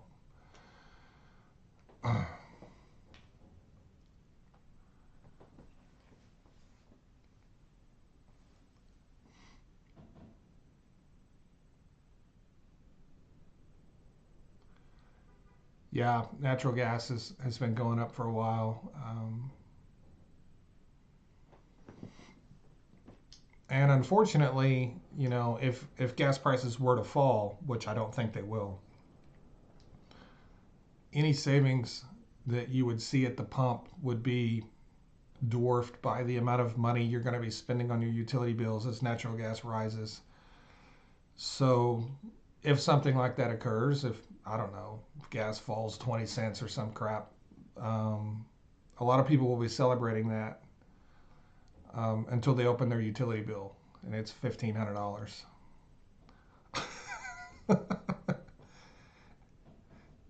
And then they're going to be like, oh man. So I'm super excited for the Trumpers to get that bill. Like, I am there for them. I am with them. But I feel bad for everyone else. Smarty Pants says there's definitely buying support for WTI in the $66 range. Yeah, for sure. For sure.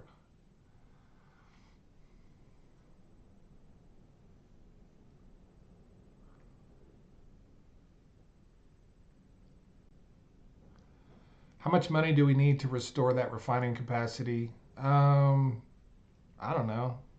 3 billion. About 3 billion ought to do it.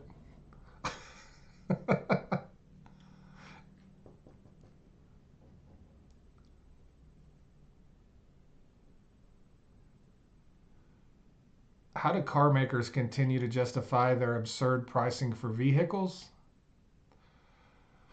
Well, you're not going to like this answer, but here is how car makers continue to justify that pricing for vehicles. They continue to sell those vehicles at those prices. That's how they justify it. Year over year, we're selling more and more vehicles in the United States as those prices continue to rise. And as long as they're selling them, those prices aren't going anywhere. As long as they're getting 80 grand for a truck, then they're going to keep getting that 80 grand. They're not going to mark it down. I mean, but that's it. The market determines prices, right? Yes, and as long as people keep continuing to go and buy them vehicles, they will do that. But here's the thing, when them people get them vehicles repoed because they can't pay the note, it doesn't matter to the dealership. They got their money. Yeah.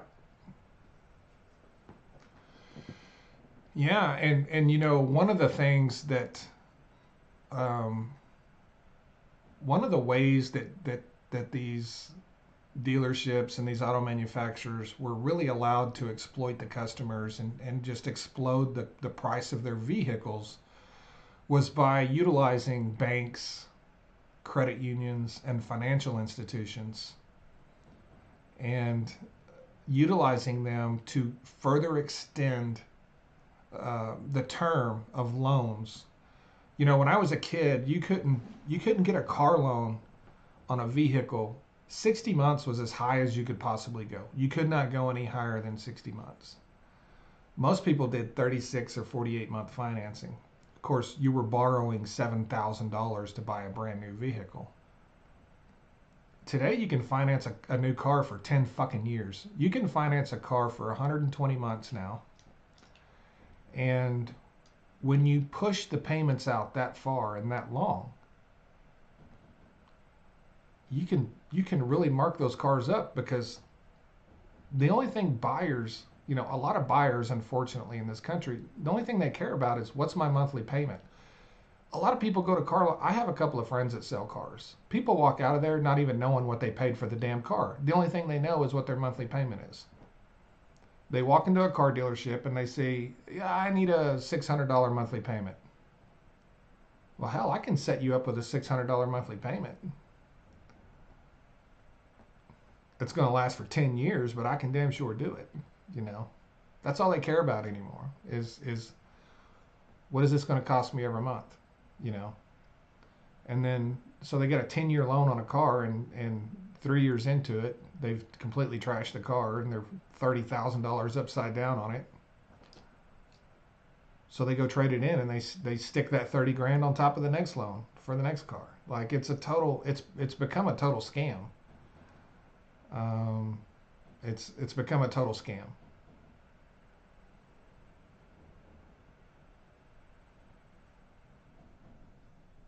If you can't, if this is what I tell my kids, if you can't finance a car for 48 months or less, then you should not be buying it. If you have to go 60 months, you shouldn't buy it. If you have to go 72 months, you shouldn't buy it. If you can't afford the payment on a 48-month note, then you should not be buying that vehicle. That's what I tell my kids. And fortunately, what that has resulted in is just none of them have bought new cars except for one. They're just like, I'll just keep driving what I got.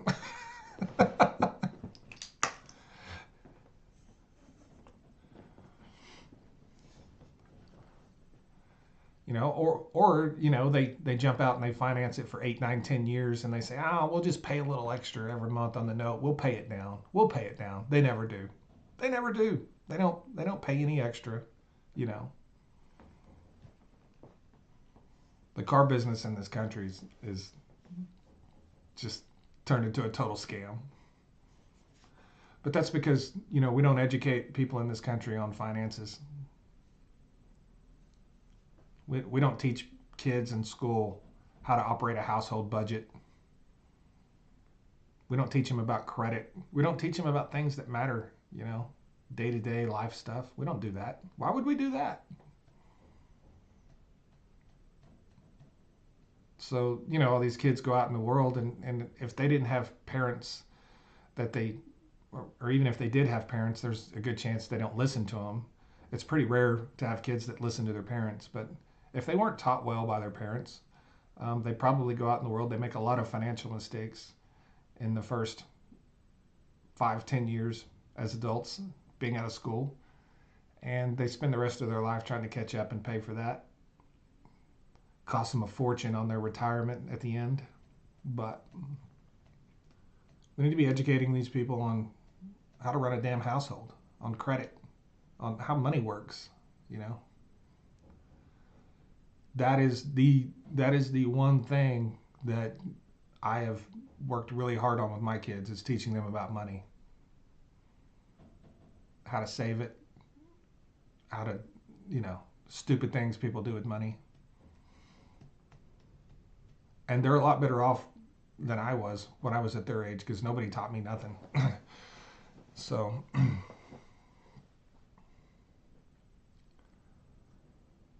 start voting in Florida on March the 15th. I don't know if he has or not. I heard Will was going to interview Gay Valamont.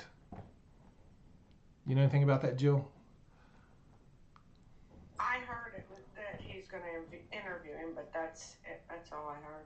I need to send him a message and ask him if he's going to ask her about her ridiculous statement about the Gulf of America.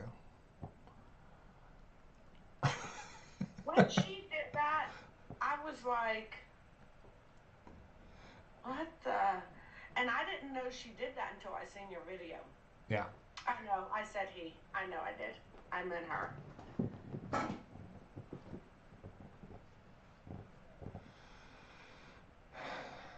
Yeah. I don't know if Will ask her about that, but I would. That'd be the first thing I'd ask her. Do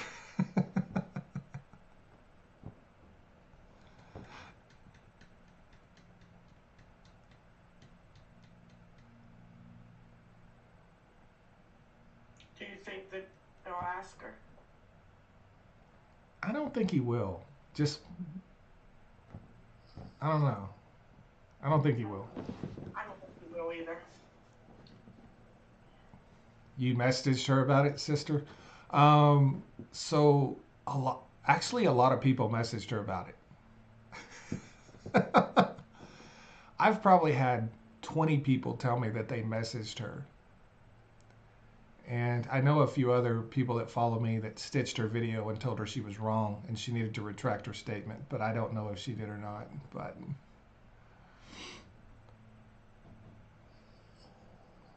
Have you looked at her page to see if she retracted it? I have not. no, I haven't.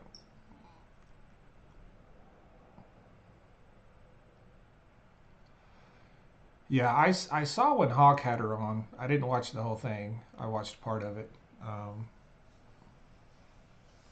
So I don't know what all she said. I'm not a Florida voter, but someone tagged me in that video where she said that, and I had to address it. So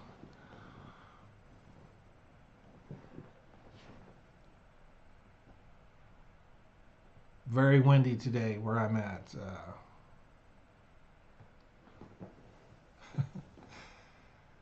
Why has America seemed to have lost all sense of sense? Serious question. I don't know, Gino. I've been asking that question for a long time. Like, when did we get so dumb? Why do people believe these ridiculous things they believe? And it's gotten progressively worse. It has gotten unbelievably worse.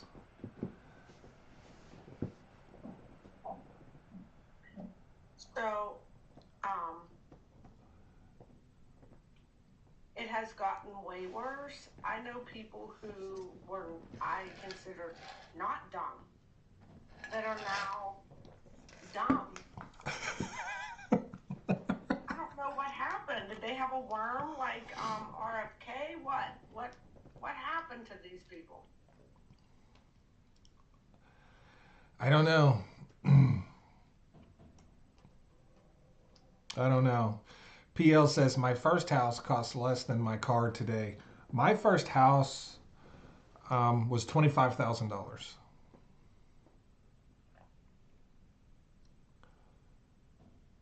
and yeah, that's a lot less than my vehicle cost.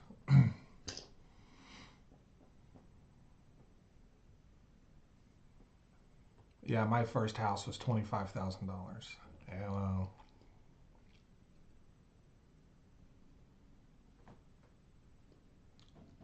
that it wasn't a bad house. Like it was just a normal little house, like little 3 bedroom, 1 bath. It was smaller, but a typical first home. 25 grand. I wish I could buy that house back today for 25 grand.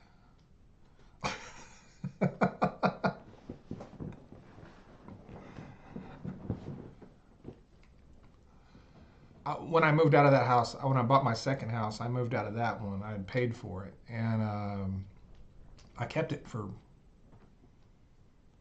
probably 20 years. I kept that house for probably 20 years, and rented it.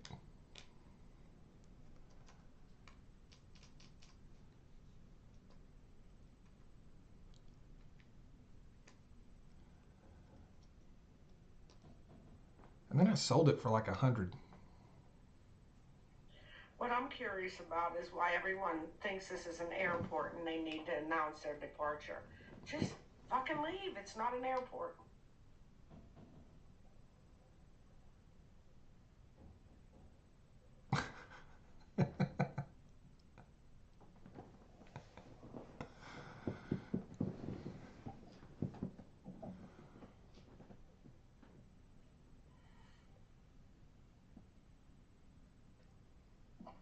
Nadia, no, don't you dare. What is she doing? She said, fine, I'm taking off now.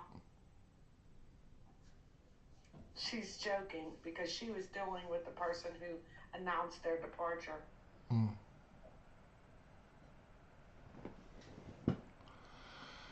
Well, I mean, I I announce my departure. That's different. These people were like, they're like, I'm leaving because you're not answering my questions or whatnot. That's different. So it's different. It's like, just leave then if you're not getting your questions answered. Don't you dare, Kelly.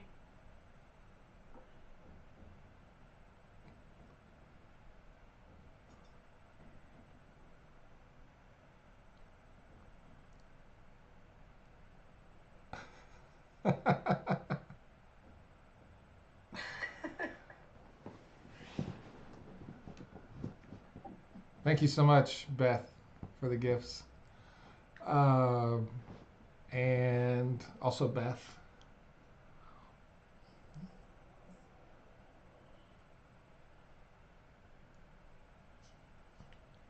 Thank you, Gino.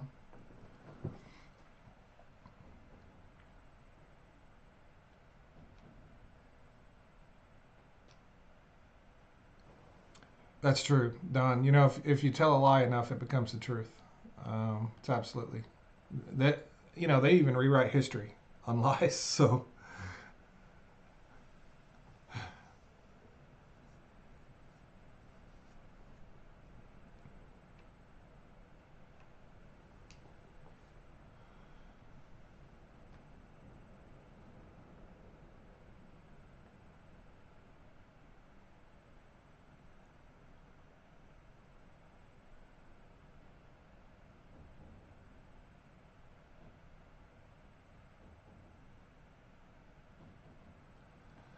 Mr. Global, I've seen a few videos and enjoyed them. I'm from Alberta. Wondering how long you think Trump can keep.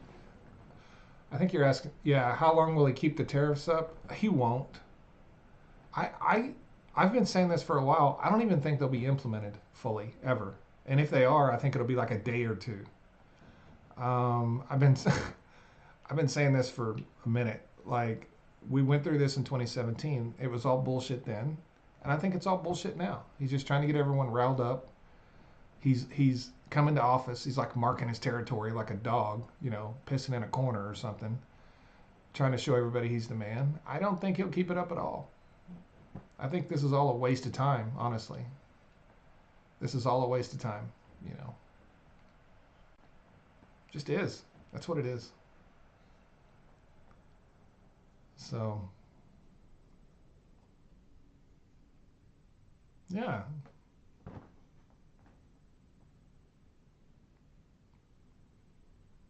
And it's going to get to a point where it's not going to matter what he says, you know. He continues to do this, it's not going to matter. He'll come out and he'll threaten more tariffs. You know, they'll ask him on the last day of March or the first day of April, and he'll say, "Yeah, we're doing the tariffs tomorrow," and then he'll put them off another month, and you know, it's not going to matter.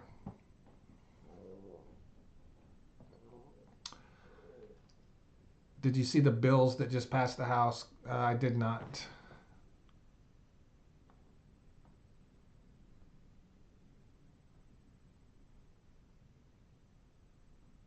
Thank you, Zane.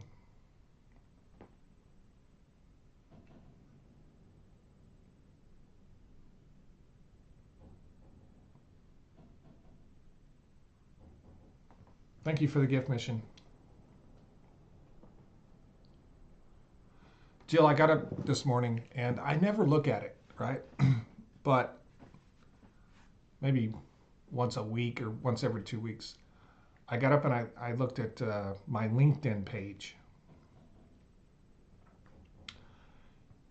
And I had like 160 um, requests from people in Canada on my LinkedIn. And, Holy shit. and probably easily all but just a couple of them were from Alberta.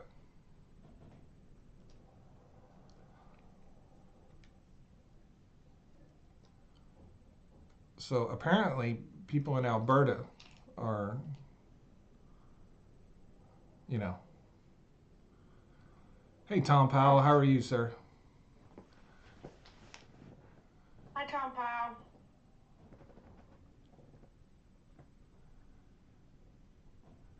And, you know, it's LinkedIn, right?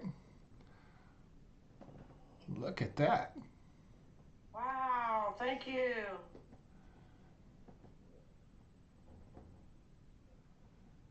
Thank you so much, Danix. Thank you, Well, when I Denix. say gift the moderator, they're not messing around. Yeah.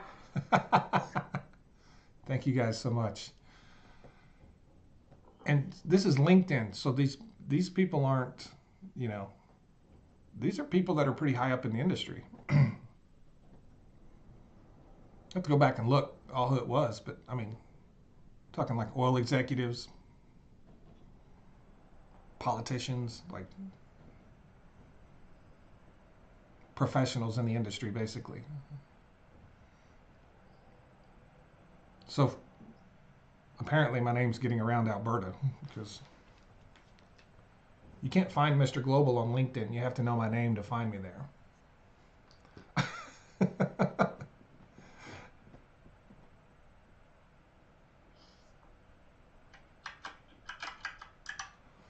Daria, thank you so much for gifting a Mr. Global membership. I really appreciate that, Daria. Thank you.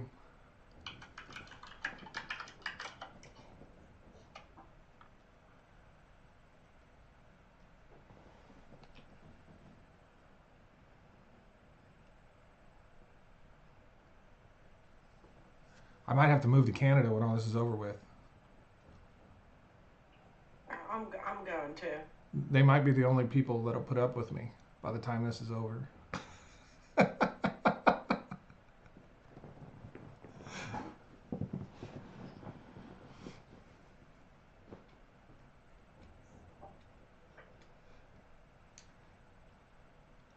Your YouTube is growing steadily. I mean, I wish it would go a little faster, but doing this stuff every day consistently is what really works the best. Um, Showing up here every day, people know every day, 2 o'clock. Um, it takes time now.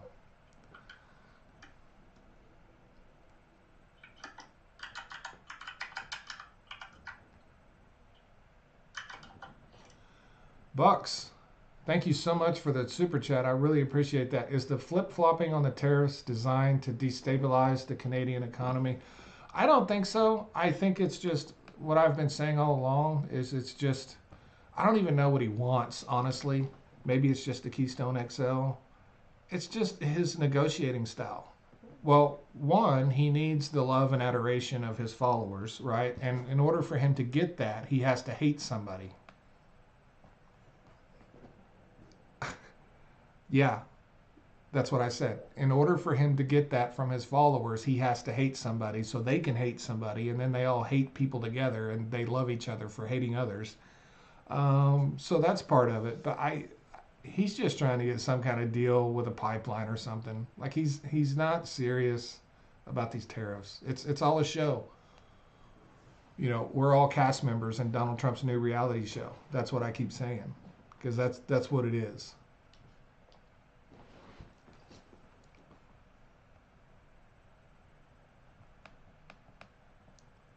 Hi, Tommy. No, I'll go back and look.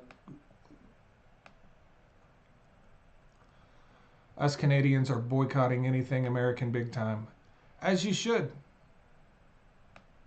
As you should. I would do the same thing, Tommy. 100%.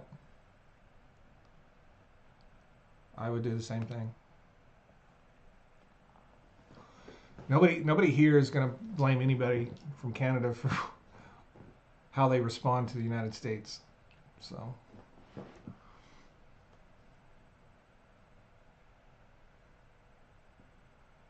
And if they do complain, I'm going to just mute them anyway, so you're good.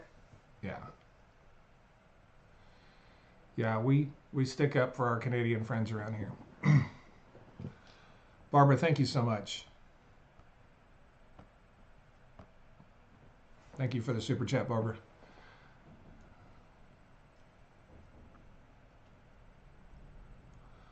Are the tariffs on or off? That is the question of the day.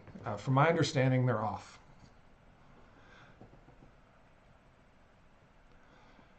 Preliminary data shows 7% reduction in spending on U.S. goods for U.S. products.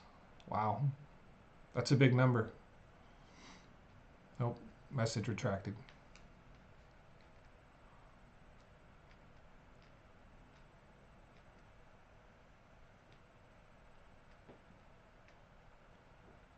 A lot of people, I've seen people laughing at Canadians boycotting stuff. I'm telling you, that's going to have an impact.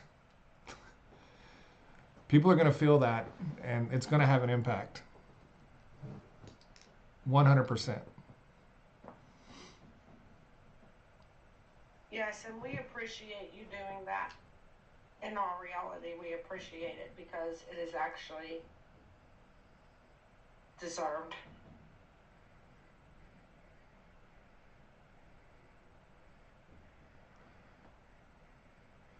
How are we going to get rich off of tariffs if he keeps taking them off?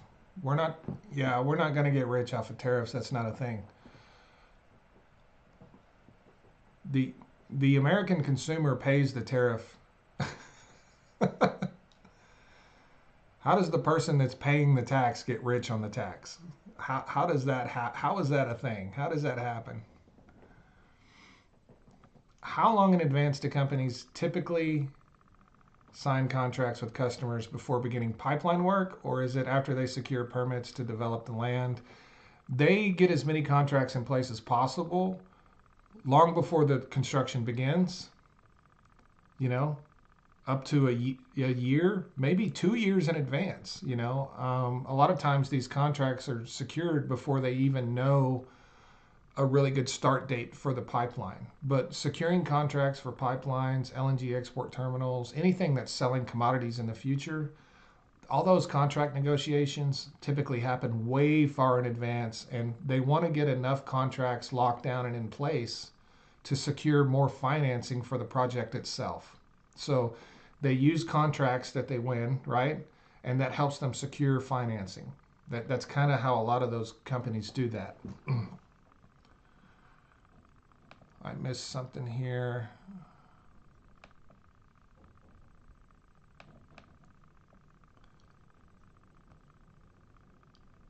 Is that Teresa? Thank you so much for the super chat, Teresa. I really appreciate that. Is it Teresa? It doesn't show me the full name. I think it's Teresa. Yes.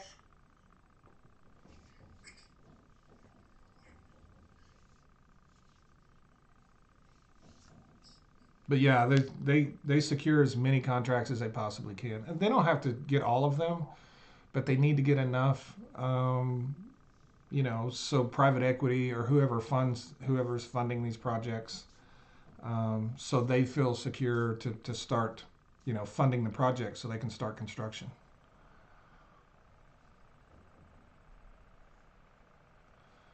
No, they don't make advance payments, right? They don't make advance payments, and these things aren't funded by normal banks.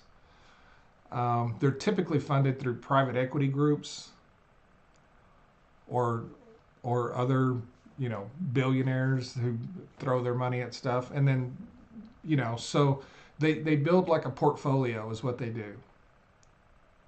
They go to a PR company. A PR company builds this huge portfolio, like a presentation of this project they want to do, and the cost, return on investment, all this shit. They build this whole portfolio. They start securing contracts, and the contracts are just it doesn't physically secure anything. You can't use a contract as collateral, but it does make investors, particularly private equity groups, it makes them feel much more comfortable, right, with their investment. But it's not super required to have those contracts in place, but it is best to secure them. You want to hit the ground running the day a pipeline opens. You want to have contracts in place, and you want to be, you can't, because it can take a long time to secure these contracts. They start early.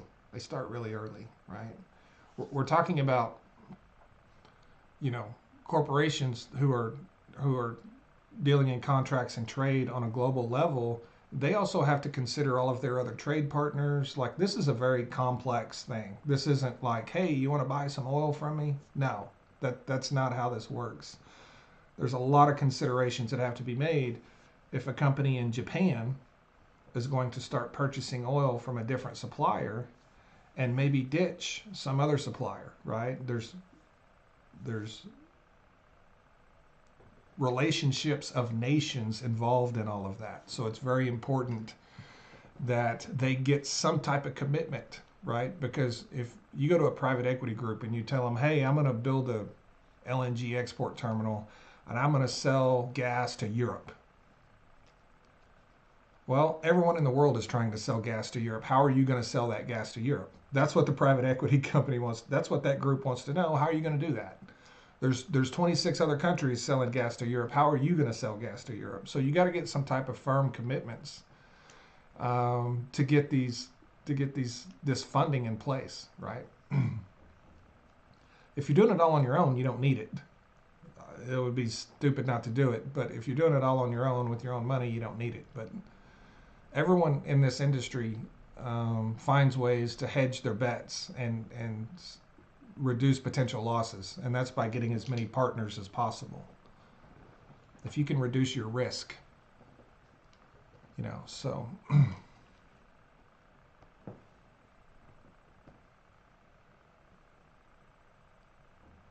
BlackRock did it. Yeah.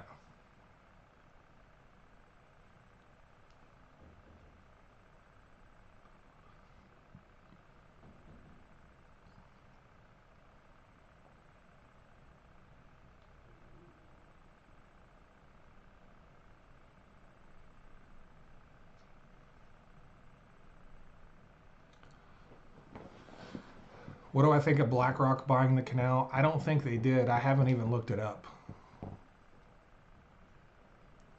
I don't think they did. And the reason I don't think they did is because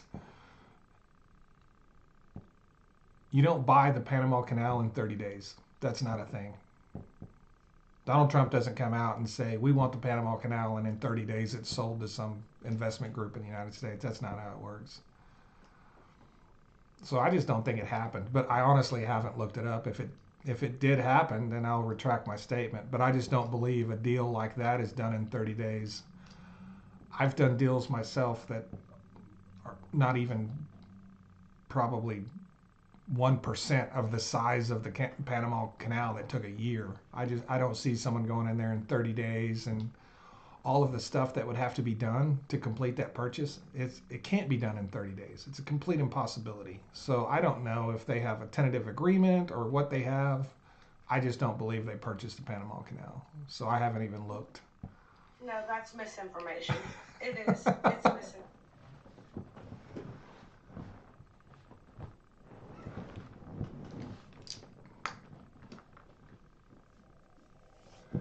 So I'll just say I don't know, but I don't believe. Yeah.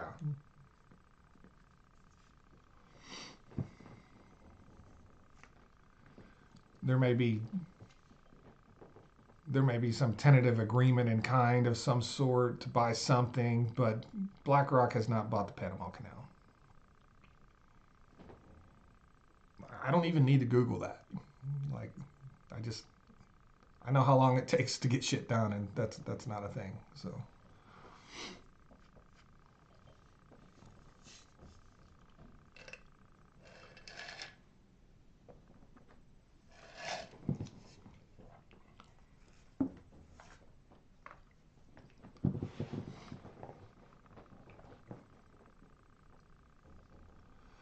Greg says BlackRock has agreed to buy 2 ports, but Hong Kong owner hasn't agreed to sell it. There you go. uh,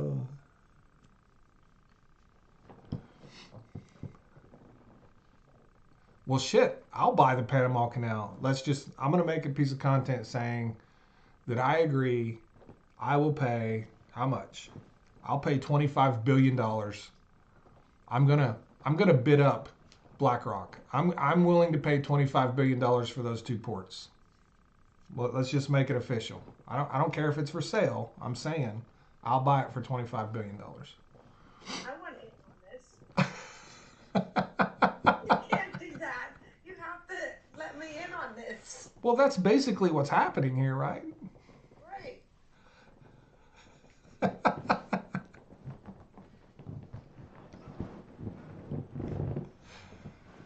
So yeah, it's official. I have agreed. I have agreed with myself that I will pay $25 billion for the Panama Canal. Oh, I'm out. I'm out. Sarcastic sister just said 50. Damn. I can't do 50. I can't do 50.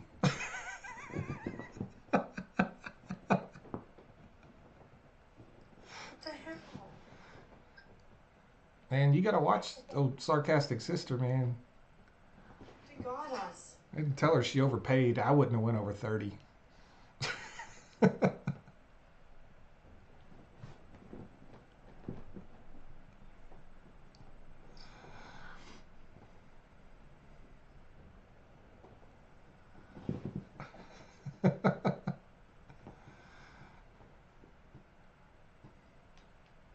Yeah. mean, if everybody in here in this live and then the one on YouTube, we could pitched in um, one 1 million, right, or 1 billion.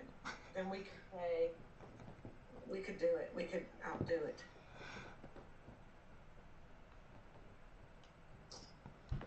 Could somebody teach Donald Trump what $1 trillion is? Um,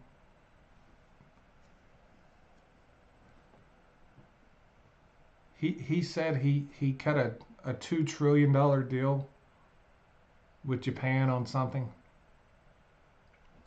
Oh, on natural gas from Alaska. $2 trillion deal. I'm gonna have to do the math on that, but I'm pretty sure it would probably take about 400 years for Japan to buy $2 trillion worth of natural gas from Alaska.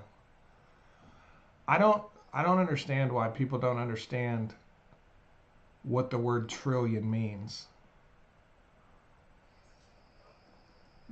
They just throw it out there. That's like some of the people I've encountered from Canada that was saying the United States or Canada lost $1 trillion deal with somebody. Like it's like, do you have any idea how much $1 trillion is, you potato?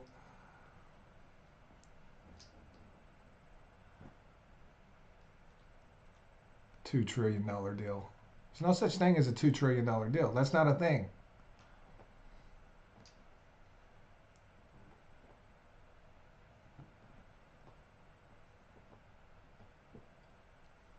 I mean, if you're gonna lie to me, at least make it make sense. Good God.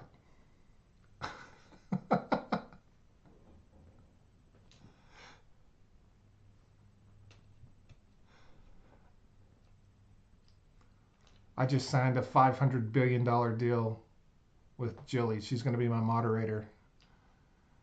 Long term contract, $500 billion.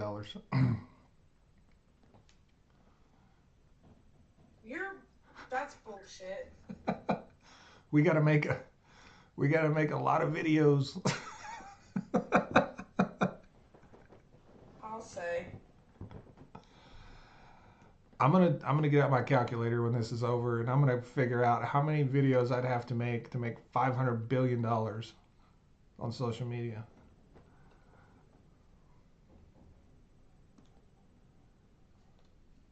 Do I even need a calculator? I can probably do that in my head. Yeah, just do it in your head. Okay, so I'm gonna say 50 billion videos. That's $10 a piece.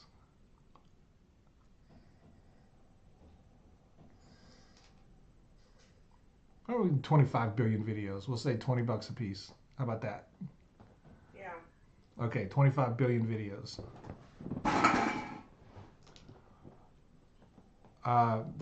That'll be about 90 billion minutes, right?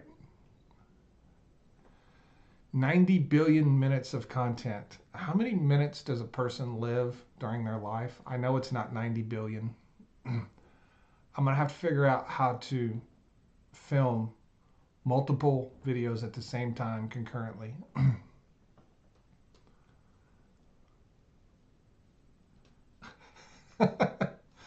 Seth says, "Don't do the math, just make up a number." I like doing the math. It gets my brain working.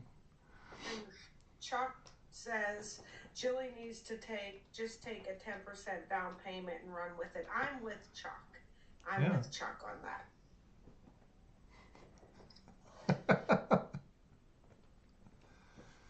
So 10% of what? 25 billion? Yes. 2.5 billion? Yeah. I'll take that and run with it, like you said. Absolutely. Why would you run? Well, I wouldn't run anywhere. I'm just saying, like, I'll take the down payment. I knew somebody would look it up. T-Bar guy says you live 37 million minutes. Well, how am I going to make 90 billion minutes of content if I only live for 37 million? I don't know. Another problem to solve.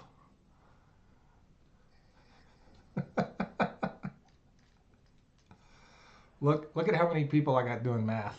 Yeah.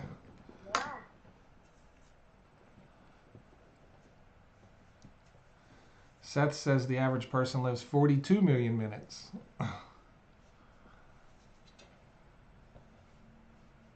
I'm definitely not average, so I'm not going to live that long.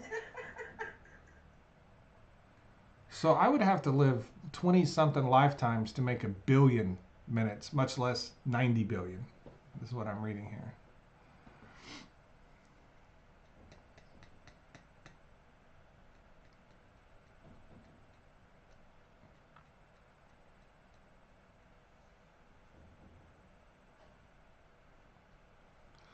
The recent video you did on Florida Rep. Gay Valamont, some commenter stated she was criticizing Republicans based on misinformation. Couldn't find the whole clip, not on TikTok. Is it true? Um, she was criticizing Republicans based on misinformation. Yes, she was. If that's what you're asking, yeah, that's exactly what she was doing. It was the spreading of misinformation that I had a problem with. And also the fact that it's the dumbest misinformation. Some of the dumbest shit I've ever heard in my life, and she's out here repeating it as if it's a fact. Like, but she wasn't criticizing them for misinformation. Like, the way she presented her argument was that she believed that they changed the Gulf of Mexico to Gulf of America so they could continue drilling. She was criticizing them for changing the name to continue drilling. She wasn't calling out misinformation. She was feeding the misinformation. So, yeah.